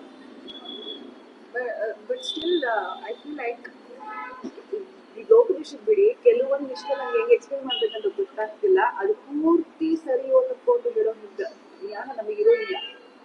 ಅದೆಲ್ಲ ದೇವ್ರು ಏನೋ ಒಂದು ಕಾರಣ ಇಟ್ಕೊಂಡೆ ಮಾಡಿದ್ರು. ಆಗಿತ್ತ ಮತ್ತೆ ಅದಕ್ಕೆಲ್ಲ ತಲೆ ಕೆಡಿಸ್ಕೋಬೋದು. ನಾವು ನಮ್ ಕೆಲಸ ಮಾಡುವಾಗ ಎಚ್ಚರ ಇದ್ದಲ್ಲಿ ತಪ್ಪಾಗದಾಗೆ ನೋಡ್ಕೊಳಪ್ಪ. ನಮ್ಮ ಎಚ್ಚರ ತಪ್ಪಿಯೂ ಏನೋ ಆಗ್ತಾ ಇದೆ ಅಂದ್ರೆ ಅದ್ ನಿನ್ ಜವಾಬ್ದಾರಿ ಅಂತ ಬಿಟ್ಬಿಡ್ಬೇಕಷ್ಟೆ. ನಿಮ್ ಕಂಟ್ರೋಲ್ ಅಷ್ಟೇ, ಏನ್ ಮಾಡ್ಲಿಕ್ಕಿಲ್ಲ, ದೇವ್ರ ಹತ್ರ ಬಿಟ್ಬಿಡ್ಬೇಕು. ಪುನಃ ಒಂದು ಎಚ್ಚರ ಕೊಡ್ತಾನೆ, ಏನು ಅಂದ್ರೆ ನನ್ನನ್ನು ಸೇರ್ತಾನೆ, ಸಂಸಿದ್ಧಿಯನ್ನು ಹೊಂದುತ್ತಾನೆ. ಆದ್ರೆ ಸಂಸಿದ್ಧಿಯನ್ನು ಹೊಂದಿ ಈಗ ಕೆಲವೊಮ್ಮೆ ಏನು ಅಂದ್ರೆ ಒಂದ್ ಕೆಲಸ ಮಾಡಿದ್ದಕ್ಕೆ ಉತ್ತಮವಾದ ಲೋಕಗಳು ಸಿಗ್ತವೆ ಅಂತೆಲ್ಲ ಹೇಳಿರ್ತಾರೆ. ಇವನು ಆ ಲೋಕ ಸಿಗುತ್ತಲ್ಲ ಅಂತ ತಗೊಳ್ತಾನೆ. ಅವನಿಗೇನು ಅಂದ್ರೆ ಲಕ್ಷಗಟ್ಲೆ ವರ್ಷ, 1 ವರ್ಷ 2 ವರ್ಷ ಅಲ್ಲ, 10 ಕೋಟಿ ವರ್ಷದ ಪುಣ್ಯದ ಒಂದು ಏನು ಪ್ಯಾಕೇಜ್ ಸಿಗುತ್ತೆ. ಅವನು ಖುಷಿಯಿಂದ ಯಾಗ ಮಾಡಿ ಪುಣ್ಯ ಲೋಕಗಳಿಗೆ ಹೋಗ್ತಾನೆ. ಸಾಕಲ್ವಾ ಇಷ್ಟು ಪುಣ್ಯ ಸಿಕ್ಕಿದ್ರೆ? ನೀವ್ ಯಾಕೆ ಆಗದಿಂದ ನನ್ನ ಹತ್ರ ಬನ್ನಿ ಅಂತ ನಿನ್ನ ಸ್ವರ್ಗದಲ್ಲಿ ನಿನ್ನ ಮೋಕ್ಷದಲ್ಲಿ ಸೀಟ್ಗಳು ಭರ್ತಿ ಆಗದೆ ಖಾಲಿ ಹೊಡಿತಾ ಇದೆ ಅಂತ ನಮ್ಮನ್ನೆಲ್ಲ ಪುಸ್ಲಾಯಿಸ್ತಾ ಇದ್ಯಾ ಅಂತ ಕೇಳಿದ್ರೆ ಅದಕ್ಕೆ ಅವನು ಹೇಳ್ತಾನೆ, ವಸ್ತುತಃ ಜೀವನಿಗೆ ಪರಮಾತ್ಮನ ಜೊತೆಗಿನ ಯಾವ ಸಂಬಂಧದ ಅಗತ್ಯವೂ ಇಲ್ಲ. ಅವನನ್ನು ಕೇಳೋರಿಲ್ಲ, ಅವನನ್ನು ಹೇಳೋರಿಲ್ಲ. ಮತ್ತೆ ಅವನಿಗೆ ಸುಖದಲ್ಲಿ ನಮಗೆ ಸಂಬಂಧ ಬಂದ್ರೇನೆ ಏನೋ ಒಂಚೂರು ಆನಂದ ಆಗುದು, ನಮ್ಗೆ ಆದ್ರೆ ಸ್ವಲ್ಪ ಯಾರು ಇಲ್ಲ ಅಂದ್ರೆ ಬೋರ್ ಆಗತ್ತೆ. ಅದಕ್ಕೋಸ್ಕರ ಯಾರಾದ್ರೂ ಬರ್ರಿ ಮಾರೆ, ಎಲ್ಲರನ್ನು ಬೇಡ ಅಂತ ಒಂದ್ಸರ್ತಿ ಕಸ ಗುಡಿಸಿದಾಗ ಬೈದ್ ಕಳಿಸ್ದೆ. ಈಗ ಅನ್ನಿಸ್ತಾ ಇದೆ ಈ ವಟಾರದಲ್ಲಿ ಒಂದಿಷ್ಟು ಮಕ್ಳಿದ್ರೆ ಒಳ್ಳೇದು, ಕಳಿಸಿ ನಿಮ್ ಮಕ್ಕಳನ್ನ ಮನೆ ಅಂಗಳದಲ್ಲಿ ಆಡ್ಲಿ ಅಂತ. ಆಮೇಲೆ ಹೋಗಿ ಬೊಬ್ಬೆ ಹೊಡಿತಾರೆ. ಕೆಲವೊಮ್ಮೆ ಅಜ್ಜಿಯರು ಕಿರಿಕಿರಿ ಅಂತ ಬೈದ್ ಕಳಿಸ್ತಾರೆ. ಒಂದ್ 4 ದಿವಸ ಆದ್ಮೇಲೆ ಅವ್ರಿಗೆ ಅನ್ಸುತ್ತೆ ನಮ್ಮನೆ ಮಕ್ಕಳಂತೂ ಬರಲ್ಲ, ಅವುಗಳೆಲ್ಲೋ ಬಿಳೆ ಜಿರಳೆ ಜೊತೆ ಓಡೋಗ್ಬಿಟ್ಟಿದ್ದಾವೆ, ಇನ್ನು ಇಲ್ಲಿ ಬಂದ್ರೆ ನಮ್ಮ ಮನೇಲಿ ಯಾರು ಇಲ್ಲ, ಸರಿ ನಿಮ್ಮ ಮನೆಯವರನ್ನೇ ಬರ್ಲಿಕ್ಕೆ ಚೂರ್ ಗಲಾಟೆ ಮಾಡ್ಬಿಡಿ. ಈ ಮಕ್ಕಳು ಅಂದ್ಮೇಲೆ ಗಲಾಟೆ ಮಾಡ್ತಾನೆ, ಅದು ಇರ್ಬೇಕಾಗಿ. ಆದ್ರೆ ನಮ್ಗೆ ಬೋರ್ ಆಗುತ್ತೆ ಅಂತ ಆದ್ರೂ ಕನಿಷ್ಠ ಪಕ್ಷ ನಾವು ಒಂಚೂರು ಹೊರಗಡೆ ಓಡಾಡಿ ಬರ್ತೇವೆ. ಕೊನೆಗೆ ಯಾವುದೋ ಒಂದು ಟಿವಿಯನ್ನು ಏನೋ ಒಂದು ಹಾಕೊಳ್ತೇವೆ. ಒಂದು ವಸ್ತು ಅಂತೂ ಬೇಕು, 2ನೇದ್ ಬೇಕು ನಮಗೆ. ನಾವು ಒಬ್ಬರೇ ಆದ್ರೂ ಕೂಡ ಮನೆಯಲ್ಲಿ ಒಂದು ಎದುರುಗಡೆ ಒಂದು ಇದನ್ನೇನೋ ಜಗತ್ತು ಅಂಗೈಯಲ್ಲಿ ಅಂತ ಇದನ್ನಾದ್ರೂ ಇಟ್ಕೊಂಡು ಕೂತಿರ್ತೇವ ತಾನೆ, ಅಂದ್ರೆ ನಮ್ಗೆ ಇನ್ನೊಂದು ಬೇಕು ಅನುಭವಿಸ್ಲಿಕ್ಕೆ. ಆದ್ರೆ ಭಗವಂತನಿಗೆ ಇನ್ನೊಂದು ಬೇಡವೇ ಬೇಡ. ಲಕ್ಷ್ಮಿಯೇ ಅವನಿಗೆ ಅನಗತ್ಯ. ಅವನು ಸ್ವರಮಣ ಅಂತ ಹೇಳುದು. ಅವನಿಗೆ ಆನಂದ, ಒಳಗಿನಿಂದ ಸ್ವತಃ ಆನಂದ ರೂಪ. ನನ್ನದೇ ಕಲ್ಪನೆ, ಹೊರಗಿನಿಂದ ವಸ್ತುಗಳಿದ್ರೆ ಮಾತ್ರ ಸುಖ ಅನ್ನುವ ಭ್ರಮೆ. ಅವನಿಗದು ಬೇಕಿಲ್ಲ. ಅದೇ ಹೇಳಿದ, ಅವನೇ ಸುಖ. ಅದು ಎಕ್ಸ್ಪ್ಲೇನ್ ಮಾಡ್ಲಿಕ್ಕೆ ಆಗುದಿಲ್ಲ. ಅದನ್ನೇ ನಾನು ಹೇಳಿದ ಅಚಿಂತ್ಯ ರೂಪ ಅಂತ. ನೀವು ಯಾವ ವಿಷಯಕ್ಕೆ ಹೋದ್ರು ಅಂತತಃ ಹೋದ್ರೆ ಅದನ್ನು ವಿವರಣೆ ಮಾಡ್ಲಿಕ್ಕೆ ಆಗಲ್ಲ. ಕಾರುಣ್ಯ, ಎಷ್ಟು ಕಾರುಣ್ಯ! ಅದನ್ನೇ ಹೇಳುದು. ಈಗ ನಮ್ಮನ್ನ ನೋಡ್ಬೇಕು ಅಥವಾ ಜೀವಿಗಳನ್ನ ಅವನು ಪೋಷಿಸ್ಬೇಕು ಅಂತ ಅವನಿಗೆ ಯಾವ ಆದೇಶವೂ ಇಲ್ಲ, ಯಾರ ಉಪದೇಶವೂ ಇಲ್ಲ. ಅದನ್ನ ಮಾಡಿದ್ರಿಂದ ಏನೋ ಹೆಚ್ಚು ಪುಣ್ಯ ಬಂದು ಅವನಿಗೆ ಹೆಚ್ಚು ಅಧಿಕಾರ ಸಿಕ್ಕು ನನ್ನ 4 ಜನ ಉದೋ ಅಂತ ಹೊಗಳ್ತಾರ, ಅವನಿಗೆ ಹೊಗಳಿಕೆನೆ ಬೇಡ. ನೈವೇದ್ಯ ಕೊಡ್ತಾರೆ, ಆ ನೈವೇದ್ಯನೇ ಬೇಡ. ಅವನೆಲ್ಲ ಇದೆ ಎಲ್ಲ. ಈ ಸೂರ್ಯನಲ್ಲಿ ಬೆಳಕಿದೆ, ಹೆಂಗಿದೆ? ಅಷ್ಟೇ, ಅದರಲ್ಲೇ ಇದೆ ಆನಂದ, ಅದರಲ್ಲೇ ಇದೆ ಸುಖ, ಅದು ಆ ಜ್ಞಾನ ಅದರಲ್ಲೇ ಇದೆ. ಎಲ್ಲ ಜ್ಞಾನವೂ ಇದೆ. ಅದರಿಂದಾಗೆ ನಾವು ಹೊರಗಿನ ವಸ್ತುಗಳ ಜ್ಞಾನ ಬೇಡ ಅವನಿಗೆ. ಆದ್ರೂ ಇಷ್ಟು ರಾಶಿ ಜೀವರಾಶಿಗಳನ್ನು ಸೃಷ್ಟಿ ಮಾಡಿ ಅದರಲ್ಲೂ ಒಂದ್ರಲ್ಲೂ ಕಂಪ್ಲೇಂಟ್ ಬರದ ಹಾಗೆ ಮಾಡೋರು ಮಾಡ್ತಾ ಇರ್ತಾರೆ. ಅವನ್ ಕರೆಕ್ಟ್ ಆಗಿ ಮಾಡಿರ್ತಾನೆ, ಇವ್ರಿಗೆ ಸಾಕಾಗಲ್ಲ ಅಷ್ಟೇ. ಇವ್ರಿಗೆ ಬುದ್ಧಿವಂತಿಕೆ ಕಮ್ಮಿ ಆದ್ರಿಂದ ಅವನನ್ನ ಆಕ್ಷೇಪ ಮಾಡ್ತಿರ್ತಾರೆ. ಎಲ್ಲಿವರೆಗೆ ಅಂದ್ರೆ ಅವನನ್ನು ಹೊಗಳ್ಬೇಕು ಅನ್ನೋ ತರನು ಸೃಷ್ಟಿ ಮಾಡಲ್ಲ ಅವನು. ಕಾಮಪಿ ಸಕಲ ಹೃದಯಂ ಕಲ್ಪಯೇನ್ ನೈವ ದೈವಂ. ಜಗತ್ತನ್ನ ಸೃಷ್ಟಿ ಮಾಡುವಾಗ ಎಲ್ಲರೂ ನನ್ನನ್ನು ಹೊಗಳ್ಬೇಕು ಅಂತ ಸೃಷ್ಟಿ ಮಾಡಲ್ಲ. ಬೈಯೋರನ್ನು ಬೈಲಿಕ್ ಬಿಡ್ತಾನೆ, ಹೊಗಳೋರನ್ನು ಹೊಗಳಿಕ್ ಬಿಡ್ತಾನೆ. ಇದು ತುಂಬಾ ನಿರ್ಲಿಪ್ತತೆಯ ಶಕ್ತಿ. ನಮ್ಗೆ ನಾವೊಬ್ರು 2 ಜನ ಕೆಲಸ ಕೊಡಿಸಿದ್ಮೇಲೆ ಒಬ್ಬ ಕೆಲಸ ತಗೊಂಡ್ಮೇಲೆ ಮುಖನೇ ನೋಡದೆ ಹೋಗ್ತಾನೆ ಅಂದ್ರೆ ಏನ್ ಅನ್ಸುತ್ತೆ? ಎಷ್ಟು ಮಗ ಎಲ್ಲೆಲ್ಲಿ ಕಷ್ಟಪಡ್ತಾ ಇದ್ದ, ನಾನು ಹುಡುಕಿ ಪಾಪ ಒಂದ್ ಕೆಲಸ ಕೊಟ್ರೆ ಇವತ್ತು ಕಾರಲ್ಲಿ ಹೋಗುವಾಗ ನಾನು ನೋಡುದಲ್ಲಿ ಬೇಕು ಅಂತ ವಿಂಡೋ ಹಾಕೊಂಡ್ ಬೇರೆ ಹೋಗ್ತಾನೆ ಅಂತ. ನಾವು ಒಂದ್ ಸಣ್ಣ ಕೆಲಸ ಮಾಡಿದ್ರೆ ಅದಕ್ಕೆ ಪ್ರತೀಕ್ಷೆಯನ್ನ ಅಥವಾ ಅದರ ಪ್ರತಿಫಲದ ಅಪೇಕ್ಷೆಯನ್ನ ಪಡ್ತೇವೆ ನಾವು. ಆದ್ರೆ ಯಾವುದ್ರ ಅಗತ್ಯವೇ ಇಲ್ಲದೆ ನಿರಂತರ ಈ ಜೀವಿಗಳಿಗೆ ಒಂದು ಸೃಷ್ಟಿ ಅಲ್ಲ ರೀ, ಅನಂತ ಕಾಲದಿಂದ ಸೃಷ್ಟಿಗಳಾಗ್ತಾನೆ ಇವೆ. ಕೆಲವರು ಪ್ರಶ್ನೆ ಮಾಡಿದ್ರೆ ಸೃಷ್ಟಿ ಮಾಡಂತ ಹೇಳಿದವರು ಯಾರು? ಸೃಷ್ಟಿ ಮಾಡು ಮಾಡು ಅಂತ ಕೇಳಿದವ್ರು ಯಾರು ಅಂತ ಕೇಳಲಿಕ್ಕಾದ್ರೂ ಸೃಷ್ಟಿ ಆಗ್ಬೇಕಲ್ವಾ? ಇಲ್ಲಾಂದ್ರೆ ಕೇಳಲಿಕ್ಕೆ ಹೇಗಾಗ್ತಿತ್ತು? ಸುಮ್ನೆ ಒಂದು ದಿನ ಪ್ರಶ್ನೆ ಮಾಡಿಬಿಟ್ರೆ ನಾನು ದೊಡ್ಡವನಾಗ್ತೇನೆ ಅಂತ ಅನ್ನೋ ಭ್ರಮೆ ಅಷ್ಟೇ. ನಾನೇನ್ ಹೇಳಿದ್ನ ದೇವ್ರ ಹತ್ರ ನನ್ನ ಸೃಷ್ಟಿ ಮಾಡುವಂತ ಅಂತ ಈಗ ಬಬ್ಬೆ ಹೊಡಿತಾ ಇರ್ತಾರೆ. ಕೆಲವರು ಅದು ನಾನು ತುಂಬಾ ಜನ ಅಬ್ಸರ್ವ್ ಮಾಡಿದೀನಿ. ಇವೆಲ್ಲ ಯಾಕೆ ನಮ್ಗೆ ಮುಟ್ಟಿಸ್ಬಿಟ್ಟು ಹಿಂಗೆಲ್ಲ ಕಷ್ಟ ಕೊಟ್ಬಿಟ್ಟು ಅವ್ನಿಗೇನು ಮಜಾ ತಗೋತಿದ್ರು. ಈ ಮಾತು ಬರುತ್ತೆ ಗೊತ್ತು ನನಗೆ. ದೇವರು ಸೃಷ್ಟಿ ಮಾಡಿ ಎಂಜಾಯ್ ಮಾಡ್ತಿರ್ತಾನೆ ನಮ್ಮನ್ನೆಲ್ಲ ಕಷ್ಟದಲ್ಲಿಟ್ಟು. ಈ ಬೆಕ್ಕು ಅರ್ಧಮರ್ಧ ಇಲಿಯನ್ನು ಸಾಯಿಸಿ ಅದು ಓಡಾಡುವಾಗ ಅದ್ರ ಹಿಂದೆ ಹೊಡೆದು ಮತ್ತೆ ಮಲಗಿಸುತ್ತೆ. ಅದು ಇಲಿನೂ ಕೆಲವೊಮ್ಮೆ ಬುದ್ಧಿವಂತ ಇರುತ್ತೆ, ಸತ್ತಾಗ ಬಿದ್ಕೊಳ್ಳುತ್ತೆ. ಇದು ಬೆಕ್ಕು ಸತ್ತಿತು ಅಂತ ಅನ್ಕೊಳ್ಳೋಷ್ಟಿಗೂ ಓಡೋಗಿರುತ್ತೆ. ಅಂದ್ರೆ ಆತರ ಈ ಭಗವಂತನು ಸ್ಯಾಡಿಸ್ಟು. ಯಾಕೆಂದ್ರೆ ಇನ್ನೊಬ್ರು ಕಷ್ಟಪಡೋದನ್ನ ನೋಡಿ ಸುಖ ಪಡ್ತಾನೆ ಅಂತ ಹೀಗೆಲ್ಲ ವಾದಿಸೋರಿದ್ದಾರೆ. ಬಹುಶಃ ಸ್ಯಾಡಿಸ್ಟ್ ಗಳಿಗೆ ಮಾತ್ರ ಹಾಗೆ ಹೊಳಿಯತ್ತೆ ಅನ್ಸುತ್ತೆ ನನಗೆ. ಕೆಲವರು ಮಾತಾಡೋದು ದೇವರನ್ನ ಕಾನ್ಸೆಪ್ಟೇ ಇಲ್ಲ, ಇನ್ನೊಂದು ಸೃಷ್ಟಿ ಇದೆ, ಎಲ್ಲರೂ ಇದ್ದಾರೆ, ಅವ್ರವ್ರು ಏನನ್ನ ಬೇಕು ಅದೇ ಎಲ್ರಿಗೂ ಅವ್ರವ್ರ ಅನಿಸಿಕೆಗಳನ್ನ ಅನ್ಕೊಳ್ಳಿ ಅಂತ ಬಿಟ್ಟಿದ್ದಾನೆ. ಅದೇ ದೇವ್ರ ತಾಕತ್ತು, ಅದೇ ದೇವ್ರ ಕರುಣೆ. ನನ್ನಂತ ಗೂಬೆ ಗಾಡಿ ಎಲ್ಲ ಸಿಕ್ಬಿಟ್ರೆ ಕೇಳಿ ನನ್ ತಲೆ ಚಿಟ್ಟು ಉತ್ತರ ಕೊಡೋದು. ಅಂತವ್ರಿಗೆ ಉತ್ತರ ಕೊಡ್ಬಾರ್ದು. ಪ್ರಶ್ನೆ ಕೇಳಿದ್ಮೇಲೆ ಏನ್ ಮಾಡೋದು? ಬಿಟ್ಬಿಡ್ಬೇಕಷ್ಟೇ, ಅವರನ್ನ ಬೇಜಾರು ಮಾಡ್ಕೊಳ್ಳಿಕ್ಕಿಲ್ಲ. ಸರಿ, ನೀವಂತೂ ಲಕ್ಷ ಲಕ್ಷ ಕೋಟಿ ಕೋಟಿ ವರ್ಷದ ಒಂದ್ ಯಾವ್ದೋ ಸ್ವರ್ಗ ಸುಖವನ್ನ ಪಡೆದಿದ್ದೀರಿ, ನಮಗೆ ಇನ್ನು ಇದ್ರ ಮೇಲಿದ್ದೇನು ಬೇಕಿಲ್ಲ ಅಂತ ಹೇಳಿದ್ರೆ ಕೃಷ್ಣ ಹೇಳ್ತಾನೆ, ಸರಿ ನಿಮ್ಗೆ ಲಕ್ಷ ಕೋಟಿ ವರ್ಷಗಳ ಸುಖ ಸಿಗ್ಬಹುದು, ಆದ್ರೆ ಅದಕ್ಕೂ ಒಂದು ಎಂಡಿಂಗ್ ಪಾಯಿಂಟ್ ಇದೆ. ಆಮೇಲೆ ಮತ್ತೆ ಪ್ರಶ್ನೆ ಬರುತ್ತೆ, ಯಾವಾಗಪ್ಪ ನೆಕ್ಸ್ಟ್ ಸುಖ? ಮತ್ತೆ ಭೂಮಿಗೆ ಬರ್ಲೇಬೇಕು, ತಪ್ಪು ಮಾಡಿದ್ದಕ್ಕೆ ವಾಪಸ್ ನರಕಕ್ಕೆ ಹೋಗ್ಲೇಬೇಕು. ಇದೊಂದು ಬ್ಯಾಡ ಇತ್ತು ಮಾರಿ, ಎಲ್ಲ ಸರಿ ಹೋಗುತ್ತೆ. ದಿನಾ ಮತ್ತೆ ಮತ್ತೆ ಹೋಗಿ ಬರುದು ಅಂದ್ರೆ ಕಷ್ಟ. ಆಫೀಸ್ ನಮ್ಮ ಮನೆ ಹತ್ರನೇ ಇದ್ರೆ ಚೆನ್ನಾಗಿತ್ತು. ಅಷ್ಟು ದೂರ ಯಾರು ಹೋಗ್ತಾರೆ? ಹೋಗುವಾಗ ಖುಷಿ ಆಗುತ್ತೆ, ಆಫೀಸಲ್ಲಿ ಏನೋ ಇರುತ್ತೆ, ಒಂದಿಷ್ಟು ಮಜಾ ಆಗುತ್ತೆ ಎಲ್ಲ. ಮನೆಗೆ ಬಂದ್ರೆ 1000 ಕೆಲಸ ಹೇಳ್ತಾರೆ. ಮನೆಗೆ ಬರುದು ಅಂದ್ರೆ ರಗಳೆ. ಇನ್ನು ಕೆಲವರಿಗೆ ಅಂದ್ರೆ ಹೋಗುದು ಬೇಜಾರು. ಅಲ್ಲಿ ತನಕ ಯಾರು ಹೋಗ್ತಾರೆ? ವಾಪಸ್ ಮನೆಗೆ ಬರುವಾಗ ಆನಂದ. ಈಗ ಒಂಚೂರು ಸ್ವಲ್ಪ ಫ್ರೆಶ್, ಮನೆ ವಾತಾವರಣ ಚೆನ್ನಾಗಿರುತ್ತೆ, ಚೂರು ಮಾತಾಡ್ಕೊಂಡಿರ್ಬೋದು, ಆನಂದವಾಗಿರ್ಬೋದು. ಹಾಗೇನ್ ಅನ್ಸುತ್ತೆ ಸಾಮಾನ್ಯ, ಒಂದು ಇದು ಅಲ್ಲಿರ್ಬೇಕು, ಅದು ಇಲ್ಲಿರ್ಬೇಕು, ಹತ್ರ ಆದ್ರೆ ಒಳ್ಳೇದು ಅಂತ. ಹಾಗೆ ಇದು ಕೂಡ ಒಂಥರ ಸ್ವರ್ಗ ಅನ್ನೋದು ಖುಷಿ ಅನ್ಸಿದ್ರು ಕೂಡ ಮತ್ತೆ ವಾಪಸ್ ಅದನ್ನ ಪಡಿಲಿಕ್ಕೆ ಕ್ರೆಡಿಟ್ ಆಗ್ಬೇಕಲ್ಲ, ಪುಣ್ಯ. ಅದು ಭೂಮಿಗೆ ಬರ್ಬೇಕು, ಅಲ್ಲಿ ಕ್ರೆಡಿಟ್ ಆಗಲ್ಲ. ಭೂಮಿಗೆ ಬಂದ್ರೆ ಈ ಜಂಜಾಟ, ಒದ್ದಾಟ, ಹುಡುಕಾಟ, ಓಡಾಟ, ತಿಕ್ಕಾಟ ಇದ್ದದ್ದೇ. ಅದನ್ನ ತಪ್ಪಿಸ್ಲಿಕ್ಕೆ ಆಗಲ್ಲ. ಅದಕ್ಕೆ ಕೃಷ್ಣ ಹೇಳಿದ, ಆ ಬ್ರಹ್ಮ ಭುವನಾಲೋಕಾ ಪುನರಾವರ್ತಿನಃ. ಹೇ ಅರ್ಜುನ, ಚತುರ್ಮುಖನ ತನಕದ ಎಲ್ಲ ಲೋಕಗಳು ಕೂಡ ಪುನರಾವರ್ತಿನಃ, ತಿರುಗ್ತಾ ಇರುತ್ತೆ.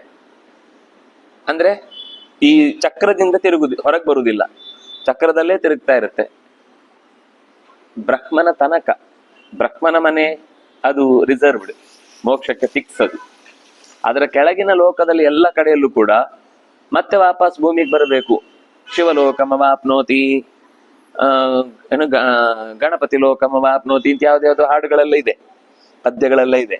ಆ ಸ್ತೋತ್ರ ಮಾಡಿದ್ರೆ ಹೀಗಾಗುತ್ತೆ. ಹೌದು, ಆ ಲೋಕ ಸಿಗುತ್ತೆ, ಸುಖ ಸಿಗುತ್ತೆ, ಆನಂದ ಸಿಗುತ್ತೆ, ಆನಂದವಾಗೇ ಇರ್ತಾರೆ. ಸರಿ, ಪುಣ್ಯ ಮುಗಿದ್ರೆ ಆ ಲೋಕದಲ್ಲೂ ಅವರಿಗೆ ಪರ್ಮನೆಂಟ್ ಸ್ಟ್ಯಾಂಡ್ ಇಲ್ಲ, ವಾಪಸ್ ಬರ್ಲೇಬೇಕು ಕೆಳಗೆ. ಆದ್ರೆ ಪರಮಾತ್ಮನ ಲೋಕಕ್ಕೆ ಹೋದ್ರೆ ಮತ್ತೆ ಮರಳಿ ಭೂಮಿಗೆ ಗೊತ್ತಾಗುತ್ತೆ. ಇಲ್ಲಾಂದ್ರೆ ತಳ್ತಾರೆ ಕೆಳಗೆ. ಬೇಜಾರ್ ಮಾಡ್ಕೊಂಡ್ರೆ ಏನ್ ತಪ್ಪಿಸ್ಲಿಕ್ಕೆ ಆಗಲ್ಲ, ಅವ್ರು ತಳ್ಳುದೆ. ಆಮೇಲೆ ಏನ್ ಕರುಣೆ ಇಲ್ಲ. ಫಸ್ಟ್ ಎಷ್ಟು ಚೆನ್ನಾಗಿ ನೋಡ್ಕೊಂಡಿರ್ತಾರೋ ಅವರೇ ದುಡ್ಡು ಕೊಟ್ಟಿದ್ದಾಗ ಆ 7 ಸ್ಟಾರ್ ಹೋಟೆಲ್ ಭಾರಿ ಭಾರಿ ಮರ್ಯಾದೆ. ಅವನ ಆಮೇಲೆ ಒಂದು ದಿವಸ ಇರ್ಲಿ ಎಳ್ದಂದು 4-5 ಜನ ಸೇರಿಸಿ ಬೌನ್ಸರ್ ತೆಗೆದು ಹೊರಗೆ ಹಾಕ್ಬಿಡ್ತಾರೆ.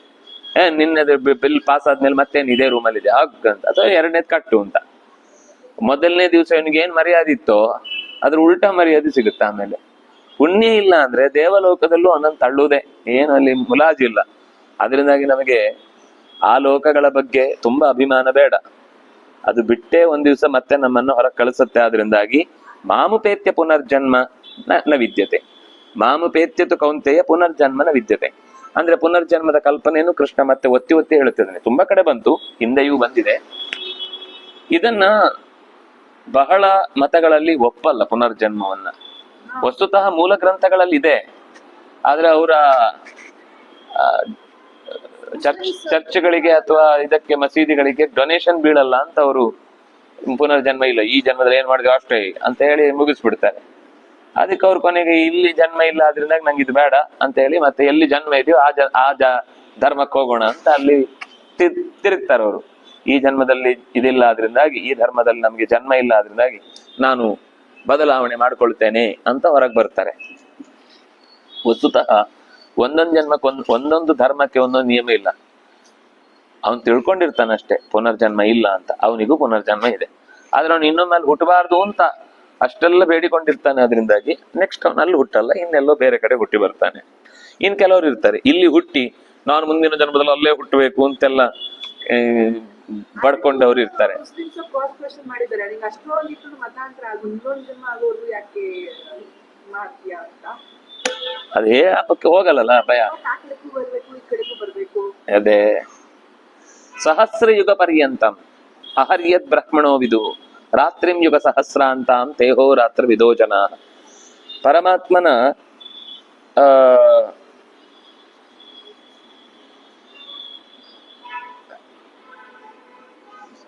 ಬ್ರಹ್ಮಣ